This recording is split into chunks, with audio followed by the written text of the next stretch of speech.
So hi everyone, ನೋಡ್ರಿ ನಾವು last class ಒಳಗಡೆ ಪಿಟ್ಯೂಟರಿ ಗ್ರಂಥಿ, ಹೈಪೋಥಲಾಮಸ್ ಬಗ್ಗೆ ಹಲವಾರು ಹಾರ್ಮೋನ್ಸ್ ಗಳ ಬಗ್ಗೆ ಡಿಸ್ಕಷನ್ ಮಾಡಿದ್ವಿ. ಟೋಟಲ್ ಆಗಿ ಐ ಥಿಂಕ್ 10 ಹಾರ್ಮೋನ್ಸ್ ಗಳ ಬಗ್ಗೆ ಡಿಸ್ಕಷನ್ ಮಾಡಿ 10 ಗಿಂತ ಅಬೋವ್ ಜಾಸ್ತಿ ಆಗೈತೆ ಪಿಟ್ಯೂಟರಿ ಹೈಪೋಥಲಾಮಸ್ ಇಂದ. ಆಕ್ಸಿಟೋಸಿನ್, ಪ್ರೋಲ್ಯಾಕ್ಟಿನ್, ವ್ಯಾಸೋಪ್ರೆಸಿನ್, ಅದಾದ ನಂತರ growth hormone, so many things. ಆ ವಿಡಿಯೋಸ್ ಅನ್ನ ನೋಡಿ ಆದ್ಮೇಲೆ ಈ ವಿಡಿಯೋವನ್ನ ನೋಡಕ್ ಸ್ಟಾರ್ಟ್ ಮಾಡ್ರಿ. ಅದರಲ್ಲಿ ಫಸ್ಟ್ ಒನ್ ಏನಂತಂದ್ ಹೇಳಿದ್ರ ಏನ್ ಆಗತ್ತ ಸರ್, ಒಂದು ಗ್ರೋತ್ ಹಾರ್ಮೋನ್ ಅಂತಂದ್ ಹೇಳಿದ್ವಿ ಸರ್. ಗ್ರೋತ್ ಹಾರ್ಮೋನ್ ಬಿಡುಗಡೆ ಆಗತ್ರಿ. ಆ ಗ್ರೋತ್ ಹಾರ್ಮೋನ್ ಎಲ್ಲಾದ್ರೂ ಬೇಕಾಬಿಟ್ಟಿಯಾಗಿ ಅದ್ರ ಬಾಳ ಎಲ್ಲಾದ್ರೂ ಬಿಡುಗಡೆ ಆಗ್ಬಿಟ್ಟು ಅಂತಂದ್ ಹೇಳಿದ್ರೆ, ಅತಿ ಹೆಚ್ಚು ಬಿಡುಗಡೆ ಆಗ್ಬಿಟ್ಟು ಅಂತಂದ್ ಹೇಳಿದ್ರೆ ಅವಾಗ ಏನಾಗತ್ತ, ಮನುಷ್ಯ ನಾರ್ಮಲ್ ಆಗಿ ಹೈಟ್ ಆಗೋದಕ್ಕಿಂತನೂ ಎತ್ತರ ಆಗಿಬಿಡ್ತಾನ. ತುಂಬಾ ಎತ್ತರ ಆಗಿಬಿಡ್ತಾನ. ಎಷ್ಟು 6.5 ಅಡಿ, 7 ಅಡಿ, 7.5 ಅಡಿವರೆಗೂ ಏನಂದ್ರ ಒಂದು ಎತ್ತರ ಆಗಿಬಿಡತ್ತ. ಸೊ ಇದು ರೀಸನ್ ಏನಂತಂದ್ರೆ ಗ್ರೋತ್ ಹಾರ್ಮೋನು ಅತಿ ಹೆಚ್ಚಾಗಿ ಸ್ರವಿಕೆ ಆದ್ರ, ನೆನ್ಪಿಟ್ಕೊಳ್ರಿ, ಗ್ರೋತ್ ಹಾರ್ಮೋನು ಮಿತಿ ಮೀರಿ ಉತ್ಪತ್ತಿ ಆಯ್ತಂತಂದ್ರೆ ಅತಿ ಎತ್ತರವಾಗಿ ಮನುಷ್ಯ ಬೆಳೆದ್ ಬಿಡ್ತಾನ ಅಸಹಜವಾಗಿ. ಅದನ್ನ ನಾವು ದೈತ್ಯತೆ ಅಂತ ಕರಿತೀವಿ ಅಥವಾ ಗಿಗ್ಯಾಂಟಿಸಮ್ ಅಂತ ಕರಿತೀವಿ. ಆ ರೋಗದ ಹೆಸರು ಏನಂತಂದ್ರೆ ಗಿಗ್ಯಾಂಟಿಸಮ್ ಅಥವಾ ದೈತ್ಯತೆ. ಇದು ಒಂದು ರೋಗ. ಅದು ಹೈಟ್ ಆಗಿದೆ ಅಂತಂದ ಹೇಳಿ ಖುಷಿ ಹಾಕೋಬೇಡ್ರಿ, ಅದೊಂದು ರೋಗ ಅದು. ಅದಾದ ನಂತರ ಇನ್ನೊಂದು ಬರುತ್ತೆ ಸರ್, ಈಗ ಚಿಕ್ಕ ಮಕ್ಳು ಇರುವಾಗ್ಲೇ ಏನಾಗತ್ತಂದ್ರೆ ಗ್ರೋತ್ ಹಾರ್ಮೋನ್ ಪ್ರಾಪರ್ ಬಿಡುಗಡೆ ಆಯ್ತು ಅಂತಂದ್ ಹೇಳಿದ್ರೆ ಒಂದು 5ರಿಂದ ಹಿಡ್ಕೊಂಡು 6 ಫೀಟ್ ವರೆಗೂ ಏನಂತಂದ್ ಹೇಳಿದ್ರೆ ಹೈಟ್ ಇರುತ್ತೆ. 5ರಿಂದ 6 ಫೀಟ್ ವರೆಗೂ ನಾರ್ಮಲ್ ಹೈಟ್ ಇದೆ. ಈಗ ಮಕ್ಕಳಲ್ಲಿ ಇದು ಗ್ರೋತ್ ಹಾರ್ಮೋನ್ ಬಿಡುಗಡೆನ ಆಗ್ಲಿಲ್ರಿ ಸರ್ ಅಂತಂದ್ ಹೇಳಿದ್ರೆ ಅವಾಗ ಹೈಟ್ ಏನಂದ್ರೆ ತುಂಬಾ ಕಡಿಮೆ ಆಗ್ಬಿಡುತ್ತೆ ಈ ರೀತಿಯಾಗಿ.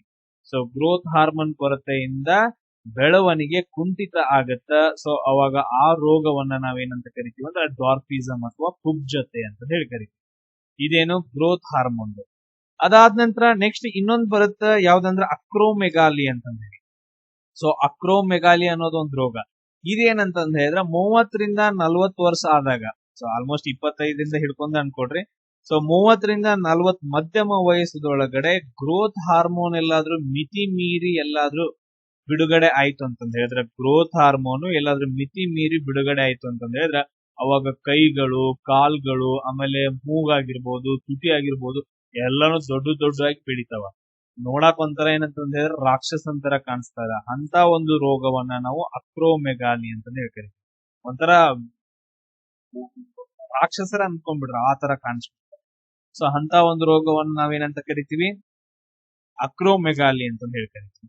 ಅದಾದ ನಂತರ ಇನ್ನೊಂದು ಬರುತ್ತೆ ಡಯಾಬಿಟಿಸ್ ಇನ್ಸಿಪಿಡಿಸ್ ಅಂತಂದ್ ಹೇಳ್ಬಿಟ್ಟು. ಡಯಾಬಿಟಿಸ್ ಇನ್ಸಿಪಿಡಿಸ್ ಅಂತಂದ್ ಹೇಳ್ತೀವಿ. ಇದು ಒಂಥರ ರೋಗ. ಇದು ಏನಂತಂದ್ರೆ ವ್ಯಾಸೋಪ್ರೆಸಿನ್ ಅಂತಂದ್ ಹೇಳಿ, ADH ಅಂತಂದ್ ಹೇಳ್ತೀವಲ್ಲ, ADH ಹಾರ್ಮೋನ್ ಅಥವಾ ವ್ಯಾಸೋಪ್ರೆಸಿನ್ ಹಾರ್ಮೋನು ಏನಂದ್ರೆ ಪ್ರಾಪರ್ ಆಗಿ ಕೆಲಸ ಮಾಡ್ಲಿಲ್ಲ ಅಂತಂದ್ ಹೇಳಿದ್ರೆ, ಅದು ಪ್ರಾಪರ್ ಆಗಿ ಕೆಲಸ ಮಾಡ್ಲಿಲ್ಲ ಅಂದ್ರೆ ಏನು, ಮೂತ್ರಜನಕಾಂಗ ಕಿಡ್ನಿ ಏನಂತಂದ್ರೆ ನೀರನ್ನ ಹಿಡಿದಿಟ್ಕೊಳಕ ಪ್ರಾಬ್ಲಮ್ ಆಗ್ಬಿಡುತ್ತೆ. ಕಂಟಿನ್ಯೂಸ್ ಆಗಿ 5 ನಿಮಿಷಕ್ಕೊಂದ್ಸರಿ ರಿಸರ್ಚ್ ಆಗತ್ತೆ. ತಡ್ಕೊಳಕ್ ಆಗುದಿಲ್ಲ, ಅಷ್ಟು ರಿಸರ್ಚ್ ಆಗಕ್ ಸ್ಟಾರ್ಟ್ ಆಗತ್ತೆ. ಅಂದ್ರೆ ನಮ್ಮ ಬಾಡಿ ಒಳಗಡೆ ನೀರಿನ ಪ್ರಮಾಣ ಕಂಟ್ರೋಲ್ ಆಗಂಗಿಲ್ಲ. ಅವಾಗ ಒಂದು ರೋಗ, ಅವಾಗ ಡಿಹೈಡ್ರೇಷನ್ ಆಗಕ್ ಸ್ಟಾರ್ಟ್ ಆಗತ್ತೆ. ಅದನ್ನ ನಾವು ಡಯಾಬಿಟಿಸ್ ಇನ್ಸಿಪಿಡಿಸ್ ಅಂತ ಹೇಳಿ ಕರಿತೀವಿ. ಡಯಾಬಿಟಿಸ್ ಇನ್ಸಿಪಿಡಿಸ್. ಈ ADH ವ್ಯಾಸೋಪ್ರೆಸಿನ್ ಅನ್ನೋದು ಹೈಪೋಥಲಾಮಸ್ ನಿಂದ ಬಿಡುಗಡೆ ಆಗ್ಲೇಬೇಕು. ಕ್ಲಿಯರ್? ಪಿಟ್ಯೂಟರಿಯಿಂದ. ಸೊ ಈ ಪಾಯಿಂಟ್ ಅನ್ನ ನೆನ್ಪಿಟ್ಕೊಡ್ರಿ. ADH ಅಥವಾ ವ್ಯಾಸೋಪ್ರೆಸಿನ್ ಆಗ್ಲಿಲ್ಲ ಅಂತಂದ ಹೇಳಿದ್ರೆ ಕಿಡ್ನಿ ಒಳಗಡೆ ನೀರ್ ತಂತಾನ ಹೊರಗಡೆ ಬರಕ್ ಹಿಡಿಯುತ್ತ, ಮೂತ್ರ ಜಾಸ್ತಿ ಆಗುತ್ತೆ, ಯೂರಿನ್ ಜಾಸ್ತಿ ಆಗುತ್ತೆ, 5 ನಿಮಿಷಕ್ಕೊಂದ್ಸರಿ ಹೋಗಬೇಕು. ಅದು ರೋಗ, ಡಿಹೈಡ್ರೇಷನ್ ಆಗುತ್ತೆ. ಸೊ ಅದಾದ ನಂತರ ನಾವು ನೆಕ್ಸ್ಟ್ ಹೇಳಿದ್ವಿ ಆಕ್ಸಿಟೋಸಿನ್ ಬಗ್ಗೆ ನಾವು ಡಿಸ್ಕಷನ್ ಮಾಡಿದ್ವಿ. ಆಮೇಲೆ ವ್ಯಾಸೋಪ್ರೆಸಿನ್ ಬಗ್ಗೆ ನಾವು ಲಾಸ್ಟ್ ಕ್ಲಾಸ್ ಅಲ್ಲಿ ಡಿಸ್ಕಷನ್ ಮಾಡಿದ್ವಿ. ಪ್ರೋಲ್ಯಾಕ್ಟಿನ್ ಬಗ್ಗೆ ಡಿಸ್ಕಷನ್ ಮಾಡಿದ್ವಿ. ಎವ್ರಿಥಿಂಗ್ ಎಲ್ಲ ಡಿಸ್ಕಷನ್ ಆಗಿದೆ. ಇನ್ನು ನೆಕ್ಸ್ಟ್ ಏನಂತಂದ್ ಹೇಳಿದ್ರೆ ಇನ್ನೊಂದು ಗ್ರಂಥಿ ಬರುತ್ತೆ, ಅದನ್ನ ನಾವು ಪೀನಿಯಲ್ ಗ್ರಂಥಿ ಅಥವಾ ಪೈನಿಯಲ್ ಗ್ರಂಥಿ ಅಂತ ಕರಿತೀವಿ. ಬರಂಗಿಲ್ಲ ಇಲ್ಲಿ. ಪೈನಿಯಲ್ ಗ್ರಂಥಿ ಅಥವಾ ಪೀನಿಯಲ್ ಗ್ರಂಥಿ, ನೀವ್ ಹೆಂಗ್ ಅದನ್ನ ಪ್ರೊನೌನ್ಸ್ ಮಾಡ್ತೀರಾ ಅದು ನಿಮಗ್ ಬಿಟ್ಟಿದೆ. ಪೀನಿಯಲ್ ಗ್ರಂಥಿ ಅಂತಂದ ಹೇಳಿ ಡಿಸ್ಕಸ್ ಮಾಡೋಣ. ಇದೇನ್ ಮಾಡತ್ತ ಅಂದ್ರೆ ಒಂದು ಹಾರ್ಮೋನ್ ಅನ್ನ ಬಿಡುಗಡೆ ಮಾಡುತ್ತ. ಅದ್ರ ಹೆಸರು ಏನಂದ್ರ ಮೆಲಟೋನಿನ್ ಹಾರ್ಮೋನ್ ಅಂತ ಹೇಳಿ. ಅದ್ರ ಹೆಸರು ಏನಪ್ಪಾ ಅಂತಂದ್ರೆ ಮೆಲಟೋನಿನ್ ಹಾರ್ಮೋನ್. ಸೊ ಇದ್ ನೋಡ್ರಿ, ಇದು ಪೀನಿಯಲ್ ಗ್ಲ್ಯಾಂಡ್ ಐತಲ್ಲ, ಇಲ್ಲಿ ನೋಡ್ರಿ ಚಿಕ್ಕದಾಗಿ ಬರುತ್ತೆ. ಇಲ್ಲಿ ಏನ್ ಕಾಣಿಸಾಯ್ತಲ್ಲ, ಇದೇನ್ ನಾನು ಈಗ ಮಾರ್ಕ್ ಮಾಡಿದ್ನಲ್ಲ, ಅತಿ ಚಿಕ್ಕದಾಗಿರುವಂತದ್ದು ಮಿದುಳಿನ ಒಳಗಡೆ ಭಾಗದಲ್ಲಿ ಇರುವಂತಹ ಒಂದು ಗ್ಲ್ಯಾಂಡ್, ಪೀನಿಯಲ್ ಗ್ಲ್ಯಾಂಡ್. ಇದು ಬಿಡುಗಡೆ ಮಾಡುವಂತಹ ಒಂದು ಹಾರ್ಮೋನ್ ಯಾವ್ದಂತಂದ್ರೆ ಮೆಲಟೋನಿನ್ ಹಾರ್ಮೋನ್ ಅಂತ ಹೇಳ್ತೀವಿ. ಇದು ಬಾಳ್ ಇಂಪಾರ್ಟೆಂಟ್ ನಮ್ಮ ಬಾಡಿ ಒಳಗಡೆ. ನಮ್ ಬಾಡಿ ಒಳಗಡೆ ಒಂದು ಬಯೋಲಾಜಿಕಲ್ ಕ್ಲಾಕ್ ಅಂತ ಕರಿತೀವಿ. ಬಯೋಲಾಜಿಕಲ್ ಕ್ಲಾಕ್, ಜೈವಿಕ ಗಡಿಯಾರ ನಡೀತಿರುತ್ತೆ. ನಾವು ಇಷ್ಟ ಗಂಟೆಗೆ ಹೇಳ್ಬೇಕು, ಇಷ್ಟ ಗಂಟೆಗೆ ಊಟ ಮಾಡ್ಬೇಕು, ಅದಾದ ನಂತರ ಇಷ್ಟ ಗಂಟೆಗೆ ಮಲ್ಕೋಬೇಕು, ಈ ತರ ಹಗಲು ರಾತ್ರಿಗಳಂತಂದ ಹೇಳಿ ಸ್ಲೀಪ್ ಸೈಕಲ್ ಎಲ್ಲ ಬರ್ತಾವಲ್ಲ. ಸೊ ಅದನ್ನೆಲ್ಲ ಕಂಟ್ರೋಲ್ ಮಾಡೋದು, ಬಾಡಿ ಟೆಂಪರೇಚರ್ ಕಂಟ್ರೋಲ್ ಮಾಡೋದು, ಎಲ್ಲಾ ಕೆಲಸವನ್ನ ಯಾವ್ದು ಮಾಡತ್ತಂದ್ರ ಪೀನಿಯಲ್ ಗ್ಲ್ಯಾಂಡ್ ಬಲ್ಲಿ ಬರುವಂತಹ ಮೆಲಟೋನಿನ್ ಅನ್ನೋ ಹಾರ್ಮೋನ್ ಬಿಡುಗಡೆ ಮಾಡುತ್ತೆ. ನೋಡ್ರಿ ಏನಂತ ಹೇಳಿದ್ರೆ ಒಂದೊಂದಾಗಿ ನಾವು ಡಿಸ್ಕಷನ್ ಮಾಡೋಣ.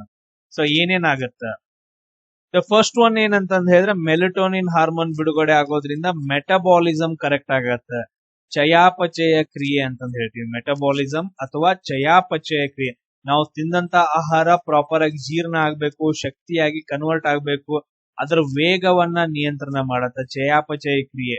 ಇದು ವೇಗ ಏನೈತಲ್ಲ, ಅಂದ್ರೆ ನಾವು ತಿಂದಂತ ಆಹಾರ ಜೀರ್ಣ ಆಗಿ ಶಕ್ತಿ ಆಗುವಂತ ಒಂದು ವೇಗ ಐತಲ್ಲ, ಅದನ್ನ ಕಂಟ್ರೋಲ್ ಮಾಡುವಂತ ಹಾರ್ಮೋನ್ ಯಾವ್ದಂದ್ರ ಮೆಲಟೋನಿನ್ ಹಾರ್ಮೋನ್ ಅಂತ.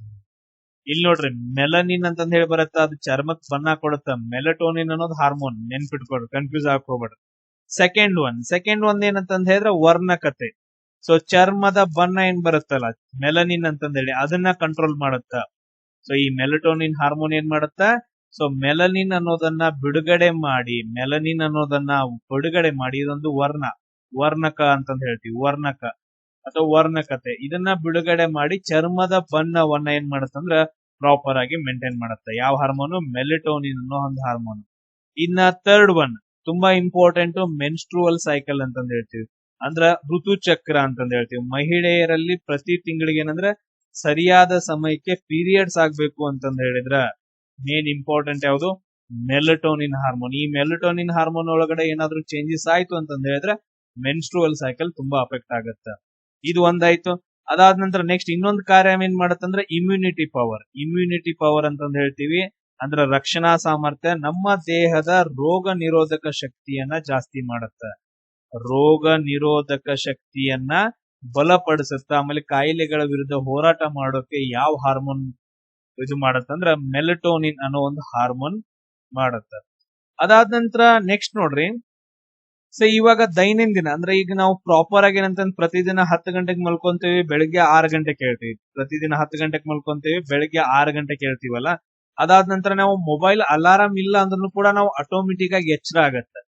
ತುಂಬಾ ಇಂಪಾರ್ಟೆಂಟ್, ಆಟೋಮಿಕ್ ಆಗಿ ಎಚ್ಚರ ಆಗೋದು, ಆಮೇಲೆ ಆಟೋಮೆಟಿಕ್ ಆಗಿ ನಿದ್ದೆ ಬರೋದು.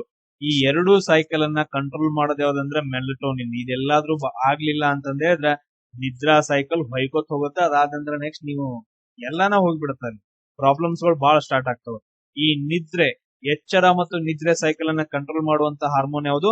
ಮೆಲಟೋನಿನ್ ಹಾರ್ಮೋನ್ ಅಂತ ಹೇಳ್ತೀವಿ. ಅದಾದ ನಂತರ ನೆಕ್ಸ್ಟ್ ಇನ್ನೊಂದು, ಈಗ ನಾವು ಮೊಬೈಲ್ ಯೂಸ್ ಮಾಡ್ತಾ ಇರ್ತೀವ್ರಿ ಸರ್, ಇದನ್ನ ಹೇಳ್ತೀನಿ ನೋಡ್ರಿ. ಮೊಬೈಲ್ ನಾವು ಯೂಸ್ ಮಾಡ್ತೀವಿ ರಾತ್ರಿ ಟೈಮ್ ಒಳಗಡೆ, ಮೊಬೈಲ್ ಏನ್ ಯೂಸ್ ಮಾಡ್ತೀವಲ್ಲ, ನಮ್ ಕಣ್ಣಿಗೆ ಬೆಳಕ್ ಬೀಳುತ್ತ, ಮುಖದ ಮೇಲೆ ಬೆಳಕ್ ಬೀಳುತ್ತ.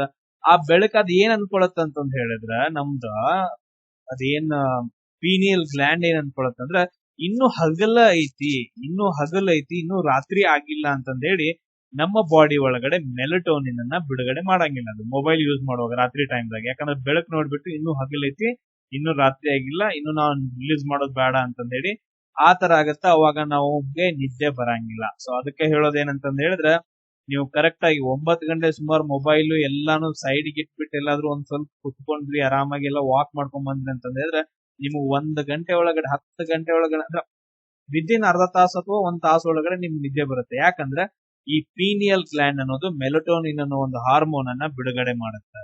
Point clear? ಸೊ ಅದಾದ ನಂತರ ಸರ್ ರೋಗಗಳು ಯಾವ್ಯಾವ ಬರ್ತಾವ್ರಿ? ಫಸ್ಟ್ ಒಂದ್ ಯಾವ್ದಂತಂದ್ರೆ ಇನ್ಸೋಮ್ನಿಯಾ ಅಂತಂದೇಳಿ, ಇನ್ಸೋಮ್ನಿಯಾ ಅನ್ನೋ ಒಂದು ರೋಗ ಬರುತ್ತೆ. ಇನ್ಸೋಮ್ನಿಯಾ ಅನ್ನೋ ಒಂದು ರೋಗ ಏನಂತಂದ್ ಹೇಳಿದ್ರೆ ದೇಹದ ಒಳಗಡೆ ಮೆಲಟೋನಿನ್ ಹಾರ್ಮೋನ್ ಸರಿಯಾಗಿ ಉತ್ಪತ್ತಿ ಆಗ್ಲಿಲ್ಲ ಅಂತಂದ್ ಹೇಳಿದ್ರೆ ರಾತ್ರಿ ಟೈಮ್ ನಿದ್ದೆ ಬರಂಗಿಲ್ಲ. ಈಗ ನೋಡ್ರಿ ನನಗೂ ಆಗುತ್ತೆ, ಯಾಕಂದ್ರೆ ವರ್ಕ್ ಜಾಸ್ತಿ ಮಾಡ್ತೀವಲ್ಲ. ಸೊ ಕಂಟಿನ್ಯೂಸ್ ಆಗಿ ಲ್ಯಾಪ್ಟಾಪ್ ಬಳಕ, ಮೊಬೈಲ್ ಬಳಕ ಬಿದ್ದು ನಮ್ಗೆ ರಾತ್ರಿ ನಿದ್ದೆನ ಬರಂಗಿಲ್ಲ. 2 ಗಂಟೆ 3 ಗಂಟೆ ಆಗುತ್ತೆ ಮಲ್ಕೊಳಕ್. ಸೊ ಇದಕ್ ನಾವು ಏನಂತ ಕರಿತೀವಿ ಅಂದ್ರೆ ಇನ್ಸೋಮ್ನಿಯಾ ಅನ್ನೋ ಒಂದು ರೋಗ ಅಂತಂದ್ ಹೇಳ್ತೀವಿ. ಅದಾದ ನಂತರ ನೆಕ್ಸ್ಟ್ ಇನ್ನೊಂದ್ ಏನಂತಂದ್ ಹೇಳಿದ್ರೆ ಜೆಟ್ ಲ್ಯಾಗ್ ಅಂತಂದ್ ಹೇಳ್ತೀವಿ. ಇದೇನ್ ಅಷ್ಟೊಂದು ಏನೇನ್ ಇಂಪಾರ್ಟೆಂಟ್ ಅದ್ರಲ್ಲಿ ಜೆಟ್ ಲ್ಯಾಗ್ ಅನ್ನೋದು ಏನಂತಂದ್ ಹೇಳಿದ್ರೆ ಅದೊಂದು ಇಂಪಾರ್ಟೆಂಟ್ ಇಲ್ಲ. ಅಂದ್ರೆ ದೇಶದಿಂದ ಬೇರೆ ದೇಶಕ್ಕೆ ಹೋಗುವಾಗ ಟೈಮ್ ಝೋನ್ ಚೇಂಜ್ ಆಗತ್ತೆ. ಅವಾಗ ಮೆದುಳು ಏನಂತಂದ್ ಹೇಳಿದ್ರೆ ಗೊಂದಲಕ್ಕೀಡಾಗತ್ತ, ಇವಾಗ ರಾತ್ರಿ ಆಗಿತ್ತು ಹಗಲಾಗಿತ್ತು ಅಂತಂದ್ ಹೇಳಿ. ಅಂದ್ರೆ ನಾವು ಕ್ರಾಸ್ ಮಾಡಿದ್ವಿ ಅಂತಂದ್ ಹೇಳಿದ್ರೆ ಚೇಂಜಸ್ ಆಗತ್ತಲ್ಲ, ಅವಾಗ ತಲೆನೋವು, ಆಮೇಲೆ ಆಯಾಸ, ನಿದ್ರಾಹೀನತೆ ಅಂತಂದ್ ಹೇಳಿ ಬರುತ್ತೆ. ಅದ್ ನಮಗ್ ಬೇಡ. ನೆಕ್ಸ್ಟ್ ಮೆಲಟೋನಿನ್ ಎಲ್ಲಾದ್ರೂ ಕರೆಕ್ಟ್ ಆಗಿ ವರ್ಕ್ ಆಗ್ಲಿಲ್ಲ ಅಂತಂದ್ ಹೇಳಿದ್ರೆ ಇರ್ರೆಗ್ಯುಲರ್ ಮೆನ್ಸ್ಟ್ರುವಲ್ ಸೈಕಲ್ ಸ್ಟಾರ್ಟ್ ಆಗತ್ತೆ ಹುಡುಗಿಯರಿಗೆ. ಮೆಲಟೋನಿನ್ ಪ್ರಾಪರ್ ಆಗಿ ಇದು ಆಗ್ಬೇಕು. ಇರ್ರೆಗ್ಯುಲರ್ ಮೆನ್ಸ್ಟ್ರುವಲ್ ಸೈಕಲ್ ಆಗುತ್ತೆ. ನೀವು ಮೊಬೈಲ್ ಅನ್ನ ನೋಡೋದು ಕಮ್ಮಿ ಮಾಡ್ಬೇಕು. ರಾತ್ರಿ ಟೈಮ್ ಬೇಗ ಮಲ್ಕೊಬೇಕು, ಬೇಗ ಎದ್ದೇಳ್ಬೇಕು, ಅವಾಗ ಪ್ರಾಪರ್ ಆಗಿ ಋತುಚಕ್ರ ಆಗತ್ತ. ಅದಾದ ನಂತರ ನೆಕ್ಸ್ಟ್ ಏನಂತಂದ್ ಹೇಳಿದ್ರೆ ಸೀಸನಲ್ ಡಿಸಾರ್ಡರ್ ಅಂತಂದ್ ಹೇಳ್ತೀವಿ. ಸೀಸನಲ್ ಡಿಸಾರ್ಡರ್ ಇದೆಲ್ಲ ಬಾಳ ಅಂದ್ರೆ ಬಾಳ ಇಫೆಕ್ಟ್ ಆಗತ್ತೆ melatonin. Seasonal affective disorder SAD ಅಂತಂದ್ ಹೇಳ್ತೀವಿ. ಚಳಿಗಾಲದೊಳಗಡೆ ಅಥವಾ ಮೋಡ ಮುಸುಕಿದ ವಾತಾವರಣದಲ್ಲಿ ಸೂರ್ಯನ ಬೆಳಕು ಬೀಳಂಗಿಲ್ಲ, ಆಗ ಹಗಲಿನೊಳಗಡೆ ಏನಂತಂದ್ ಹೇಳಿದ್ರೆ ಮೆಲಟೋನಿನ್ ಹೆಚ್ಚಾಗಿ ಸ್ರವಿಸುತ್ತ. ಅವಾಗ ವ್ಯಕ್ತಿಗೆ ನಿರಂತರವಾಗಿ ಆಯಾಸ ಆಗ್ಬಹುದು, ಅಥವಾ ಸೋಮಾರಿತನ ಬರ್ಬೋದು, ಅಥವಾ ಡಿಪ್ರೆಷನ್ ಆಗ್ಬಹುದು. ಇಂಥ ಒಂದು ರೋಗನ ನಾವು ಸ್ಯಾಡ್ ಅಂತಂದ್ ಹೇಳ್ತೀವಿ. ಸೀಸನಲ್ ಅಫೆಕ್ಟಿವ್ ಡಿಸ್ಆರ್ಡರ್ ಅಂತಂದ್ ಹೇಳ್ತೀವಿ. ಇದ್ಯಾವ್ದಂತಂದ್ ಹೇಳಿದ್ರೆ ಮೆಲಟೋನಿನ್ ಬಗ್ಗೆ. ಎಸ್ ಇಲ್ಲಿ ನೋಡ್ರಿ, ನೆಕ್ಸ್ಟ್ ಒನ್ ಯಾವ್ದಂತಂದ್ ಹೇಳಿದ್ರೆ ಥೈರಾಯ್ಡ್ ಗ್ರಂಥಿ ಅಂತಂದ್ ಹೇಳ್ತೀವಿ. ನೆಕ್ಸ್ಟ್ ಒನ್ ಯಾವ್ದಂತಂದ್ ಹೇಳಿದ್ರೆ ಥೈರಾಯ್ಡ್ ಗ್ರಂಥಿ ಅಂತಂದ್ ಹೇಳ್ತೀವಿ. ಇವಾಗ ಇಲ್ಲಿ ನೋಡಿರ್ಬೋದು ನೀವು ಕುತ್ತಿಗೆ ಜಾಗದಲ್ಲಿ ಈ ತರ ಚಿಟ್ಟೆ ತರ ಏನಂತಂದ್ ಹೇಳಿದ್ರೆ ಒಂದು ಬರುತ್ತ ಗ್ರಂಥಿ, ಅದನ್ನ ನಾವು ಥೈರಾಯ್ಡ್ ಗ್ರಂಥಿ ಅಂತಂದ್ ಹೇಳಿ ಕರಿತೀವಿ. ಇದು ತುಂಬಾ ಇಂಪಾರ್ಟೆಂಟ್. ಎಸ್ ಇಲ್ಲಿ ಈ ಭಾಗವನ್ನ ನಾವ್ ಏನಂತ ಕರಿತೀವಿ, ಇಸ್ತಮಸ್ ಅಂತಂದ್ ಹೇಳಿ ಕರಿತೀವಿ. ಅದೆಲ್ಲ ಜಾಸ್ತಿ ಎಲ್ಲ ನೆನ್ಪಿಟ್ಕೊಳಕ್ ಹೋಗ್ಬೇಡ್ರಿ. ಇಲ್ಲಿ ಏನಂತಂದ್ ಹೇಳಿದ್ರೆ ಈ ಥೈರಾಯ್ಡ್ ಗ್ರಂಥಿ 2 ಹಾರ್ಮೋನ್ಸ್ ಗಳನ್ನ ಬಿಡುಗಡೆ ಮಾಡುತ್ತ. ಒಂದ್ ಯಾವ್ದಂದ್ರ T3 ಅಂತಂದೇಳಿ, ಒಂದ್ ಯಾವ್ದು T3 ಹಾರ್ಮೋನ್ ಅಂತಂದ್ ಹೇಳಿ. ಅದ್ರ ಹೆಸರು ಟ್ರೈ ಅಯೋಡೋ ಥೈರಾನಿನ್ ಅಂತಂದೇಳಿ, ಥೈರೋನಿನ್ ಅಂತಂದೇಳಿ. ನೋಡ್ರಿ T3 ಅಂತಂದ್ರೆ ಟ್ರೈ ಐಡೋ ಥೈರೋನಿನ್ ಅಂತಂದೇಳಿ. ಇನ್ನೊಂದು ಬಿಡುಗಡೆ ಮಾಡ್ತಾ T4 ಅಂತಂದೇಳಿ, ಅದ್ರ ಹೆಸರು ಯಾವ್ದಂತಂದ್ ಹೇಳಿದ್ರೆ ಥೈರಾಕ್ಸಿನ್ ಅಂತಂದೇಳಿ. ಸೊ ಈ ರೀತಿಯಾಗಿ 2 ಹಾರ್ಮೋನ್ಸ್ ಗಳನ್ನ ಬಿಡುಗಡೆ ಮಾಡೋದು ಯಾವ್ದಂದ್ರ ಥೈರಾಯ್ಡ್ ಗ್ರಂಥಿ ಅಂತಂದ್ ಹೇಳ್ತೀವಿ. ಈ ಥೈರಾಯ್ಡ್ ಗ್ರಂಥಿಯ ಮುಖ್ಯ ಕಾರ್ಯಗಳೇನು ಅಂತಂದ್ ಹೇಳಿ ನಾವು ಒಂದೊಂದಾಗಿ ಡಿಸ್ಕಷನ್ ಮಾಡೋಣ, ಯಾಕಂದ್ರೆ ಎಕ್ಸಾಮ್ಸ್ ಗಳಲ್ಲಿ ಅವನೇ ಕೇಳ್ತಾರೆ. ದ ಫಸ್ಟ್ ಒನ್ ಏನಂತಂದ್ ಹೇಳಿದ್ರ ಸೊ BMR ಅಂತಂದ್ ಹೇಳ್ತೀವಿ. BMR ಅಂತಂದ್ ಹೇಳಿದ್ರ ಬೇಸಲ್ ಮೆಟಬಾಲಿಕ್ ರೇಟ್ ಅಂತ ಕರಿತೀವಿ. ಬೇಸಲ್ ಮೆಟಬಾಲಿಕ್ ರೇಟ್ ಅಂತಂದ್ ಹೇಳ್ತೀವಿ. ಹಿಂಗಂದ್ರೆ ಏನ್ರಿ ಅಂತಂದ್ ಹೇಳಿದ್ರೆ, ಇವಾಗ ಒಂದು ಕಾರ್ ತಗೊಳ್ರಿ. ಕಾರ್ ತಗೊಂಡ್ರಿ ಅಂತ ಒಂದೊಂದ್ ಕಾರ್ ಐತೆ ಈ ತರ ಏನಂತಂದ್ ಹೇಳಿದ್ರೆ, ಕಾರ್ ಅನ್ನಂಗಿಲ್ಲ, ನಾವು ಸಣ್ಣಾಗಿರ್ತಾವ ತೆಗಿತಿದ್ವಲ್ಲ ಡೈಗ್ರಾಮ್. ಎಸ್, ಇದೊಂದ್ ಕಾರ್ ಅನ್ಕೊಡ್ರಿ, ಇದಕ್ಕೊಂದ್ ಎಂಜಿನ್ ಇರುತ್ತೆ. ಅದ್ ಹೆಂಗ್ ಕೆಲಸ ಮಾಡತ್ತಲ್ಲ ಎಲ್ಲಾನು ಸೇಮ್ ಹಂಗ ಈ ಥೈರಾಯ್ಡ್ ಗ್ರಂಥಿ ಏನ್ ಮಾಡತ್ತಂತಂದ್ ಹೇಳಿದ್ರೆ, ಅಲ್ಲಿ ಬಿಡುಗಡೆ ಆಗುವಂತ ಥಿಂಗ್ಸ್ ಗಳು ನಮ್ಮ ದೇಹದ ಶಕ್ತಿಯ ಬಳಸುವ ವೇಗವನ್ನ, ನಮ್ ದೇಹ ಯಾವ ರೀತಿಯಾಗಿ ಶಕ್ತಿಯನ್ನ ಬಳಸ್ತಾ ಐತ ಆ ಬಳಸುವ ವೇಗವನ್ನ ಕಂಟ್ರೋಲ್ ಮಾಡುತ್ತ. ಅಂದ್ರ ಸಡನ್ ಆಗಿ ನಮ್ ಶಕ್ತಿ ಎಲ್ಲ ವೇಸ್ಟ್ ಆಗ್ಬಾರ್ದಲ್ಲ, ಅದಕ್ಕೊಂದು ನಿಯಂತ್ರಣ ಇರ್ಬೇಕಲ್ಲ. ನಮ್ ದೇಹದಲ್ಲಿರುವಂತ ಎನರ್ಜಿ, ಆ ಎನರ್ಜಿಯನ್ನ ನಿಯಂತ್ರಣ ಮಾಡುವಂತ ಒಂದು ಕಾರ್ಯವನ್ನ ಯಾವ್ದು ಮಾಡುತ್ತ, ಥೈರಾಯ್ಡ್ ಗ್ರಂಥಿ ಮಾಡುತ್ತ. ಅದನ್ನ ನಾವು BMR ಅಂತಂದ್ ಹೇಳ್ತೀವಿ, ಬೇಸಲ್ ಮೆಟಬಾಲಿಕ್ ರೇಟ್ ಅಂತಂದ್ ಹೇಳಿ ಕರಿತೀವಿ. ಆದ ನಂತರ ನೆಕ್ಸ್ಟ್ ಆಹಾರದ ಜೀರ್ಣಕ್ರಿಯೆ, ಆಹಾರ ಹೆಂಗ್ ಜೀರ್ಣ ಆಗ್ಬೇಕು. ಅದಾದ ನಂತರ ನೆಕ್ಸ್ಟ್ ಶಕ್ತಿ ಉತ್ಪಾದನೆ ಕಾರ್ಯವನ್ನ, ಶಕ್ತಿ ಉತ್ಪಾದನೆ ಎಷ್ಟ್ ಆಗ್ಬೇಕು ಅಂತಂದ್ ಹೇಳಿ ಎಲ್ಲವನ್ನ ಕಂಟ್ರೋಲ್ ಮಾಡೋದು ಯಾವ್ದು ಅಂತಂದ್ ಹೇಳಿದ್ರ ಸೊ ಯಾವ್ದು ಮಾಡುತ್ತ, ಥೈರಾಯ್ಡ್ ಗ್ರಂಥಿ. ಅದಾದ ನಂತರ ನೆಕ್ಸ್ಟ್ ಥರ್ಡ್ ಒನ್ ನೋಡ್ರಿ, ಮೇನ್ ಇಂಪಾರ್ಟೆಂಟ್ RBC, ಕೆಂಪು ರಕ್ತ ಕಣಗಳ ತಯಾರಿಕೆಗೆ ನೆರವಾಗತ್ತ. ಸೊ ಕೆಂಪು ರಕ್ತ ಕಣಗಳ ತಯಾರಿಕೆ ಆಗ್ಬೇಕಲ್ಲ, ಆ ಕೆಂಪು ರಕ್ತಗಳ ತಯಾರಿಕೆಗೆ ಕಾರಣ ಆಗೋದು ಅಂದ್ರೆ ಹೆಲ್ಪ್ ಆಗೋದೇ ಯಾವ್ದಂತಂದ್ ಹೇಳಿದ್ರ ನಾವು ಥೈರಾಯ್ಡ್ ಗ್ರಂಥಿ ಅಂತ ಹೇಳ್ತೀವಿ. ಇದನ್ನ ನೆನ್ಪಿಟ್ಕೊಳ್ರಿ. ಅದಾದ ನಂತರ ನೆಕ್ಸ್ಟ್, ಈಗ ನಮ್ ಬಾಡಿ ಒಳಗಡೆ, ನಮ್ ರಕ್ತದೊಳಗಡೆ ಏನಂದ್ರೆ ಕ್ಯಾಲ್ಸಿಯಂ ಜಾಸ್ತಿ ಆಗಿಬಿಡುತ್ತೆ. ಕ್ಯಾಲ್ಸಿಯಂ ಜಾಸ್ತಿ ಆದಾಗ ಇದೇನ್ ಮಾಡತ್ತಂದ್ರೆ ಒಂದು ಹಾರ್ಮೋನ್ ಅನ್ನ ಬಿಡುಗಡೆ ಮಾಡತ್ತ, ಥೈರೋ ಕ್ಯಾಲ್ಸಿಟೋನಿನ್ ಅಂತಂದೇಳಿ. ಥೈರೋ ಕ್ಯಾಲ್ಸಿಟೋನಿನ್ ಅನ್ನೋ ಒಂದು ಹಾರ್ಮೋನ್ ಅನ್ನ ಬಿಡುಗಡೆ ಮಾಡಿ ನಮ್ಮ ರಕ್ತದಲ್ಲಿ ಏನ್ ಹೆಚ್ಚಾಗಿರುತ್ತಲ್ಲ ಕ್ಯಾಲ್ಸಿಯಂ ಅನ್ನ, ಆ ಜಾಸ್ತಿ ಆದಂತ ಕ್ಯಾಲ್ಸಿಯಂ ಅನ್ನ ಕಡಿಮೆ ಮಾಡುವಂತಹ ಒಂದು ಕಾರ್ಯವನ್ನ ಯಾವ್ದು ಮಾಡುತ್ತೆ, ಥೈರಾಯ್ಡ್ ಗ್ರಂಥಿ ಮಾಡುತ್ತೆ. ಈ ಥೈರಾಯ್ಡ್ ಗ್ರಂಥಿ ಎಲ್ಲಾದ್ರೂ ಅಸಮತೋಲನ ಆಯ್ತು ಅಂತಂದ್ ಹೇಳಿದ್ರೆ, ಥೈರಾಯ್ಡ್ ಗ್ರಂಥಿ ಎಲ್ಲಾದ್ರೂ, ಈಗ ನೋಡ್ರಿ ಕ್ಯಾಲ್ಸಿಯಂ ಎಲ್ಲಾದ್ರೂ ನಮ್ ಬಾಡಿ ಒಳಗಡೆ ಅಂದ್ರೆ ನಮ್ ರಕ್ತದೊಳಗಡೆ, ರಕ್ತನಾಳದೊಳಗಡೆ ಕ್ಯಾಲ್ಸಿಯಂ ಎಲ್ಲಾದ್ರೂ ಜಾಸ್ತಿ ಆಯ್ತು ಅಂತಂದ್ ಹೇಳಿದ್ರೆ ಅದೇನ್ ಮಾಡುತ್ತ, ಒಂದು ಹಾರ್ಮೋನ್ ಅನ್ನ ಬಿಡುಗಡೆ ಮಾಡುತ್ತೆ ಅಂತಂದ್ ಹೇಳಿದ್ನಿ. ಯಾವ ಹಾರ್ಮೋನ್ ಬಿಡುಗಡೆ ಮಾಡುತ್ತ, ಥೈರೋ ಕ್ಯಾಲ್ಸಿಟೋನಿನ್ ಅಂತಂದ್ ಹೇಳಿ. ಯಾವ್ದು, ಥೈರೋ ಕ್ಯಾಲ್ಸಿಟೋನಿನ್. ಆ ಹಾರ್ಮೋನ್ ಬಿಡುಗಡೆ ಮಾಡಿ ಕ್ಯಾಲ್ಸಿಯಂ ಅನ್ನ ತಡೆಗಟ್ಟತ್ತ. ಇದು ತುಂಬಾ ಇಂಪಾರ್ಟೆಂಟ್. ಇದಾದ ನಂತರ ನೆಕ್ಸ್ಟ್, ಇದು ಕಮ್ಮಿ ಆದ್ರೆ ನಮ್ಗೆ ರೋಗಗಳು ಯಾವ್ಯಾವ ಬರ್ತಾವ್ರಿ ಅಂತಂದೇಳಿ. ರೋಗಗಳು ಯಾವ್ಯಾವ ಬರ್ತಾವ, ಒಂದ್ ರೋಗ ಯಾವ್ದು ಬರುತ್ತ, ಸೊ ಇದನ್ನ ನಾವು ಹೈಪರ್ ಥೈರಾಯ್ಡಿಸಮ್ ಅಂತಂದ್ ಕರಿತೀವಿ. ಅಂದ್ರೆ ಇವಾಗ ನಮ್ದ್ರೊಳಗಡೆ ರಸದೂತ ಹಾರ್ಮೋನ್ ಕಮ್ಮಿ ಆಯ್ತಂತಂದ್ ಹೇಳಿದ್ರೆ, ಥೈರಾಯ್ಡ್ ಗ್ರಂಥಿಯಿಂದ ಬಿಡುಗಡೆ ಆಗುವಂತಹ ಹಾರ್ಮೋನ್ ಕಮ್ಮಿ ಆದ್ರೆ ಯಾವ ರೋಗಗಳು ಬರ್ತಾವ ಅಂದ್ರೆ ಫಸ್ಟ್ ಒನ್ ಗಾಯ್ಟರ್ ಅನ್ನೋ ಒಂದು ರೋಗ ಬರುತ್ತೆ, ಈ ರೀತಿಯಾಗಿ ಊದ್ಕೊಳ್ಳುತ್ತೆ. ಅದನ್ನ ನಾವು ಸಿಂಪಲ್ ಗಾಯ್ಟರ್ ಅಥವಾ ನೀವು ಗಳಗಂಡ ರೋಗ ಅಂತ ಕರಿತೀವಲ್ಲ, ಅದರಿಂದ ಇದು ಥೈರಾಯ್ಡ್ ಗ್ರಂಥಿ ಏನಂತಂದ ಹೇಳಿದ್ರೆ ದಪ್ಪದಾಗಿ ಊದ್ಕೊಳ್ಳುತ್ತೆ. ಸೊ ಇದನ್ನ ಕಮ್ಮಿ ಮಾಡ್ಕೋಬೇಕಂತಂದ ಹೇಳಿದ್ರೆ ಏನ್ ತಿನ್ಬೇಕು? ಅಯೋಡಿನ್ ಯುಕ್ತ ಉಪ್ಪನ್ನ ನಾವು ತಿನ್ಬೇಕಾಗತ್ತೆ.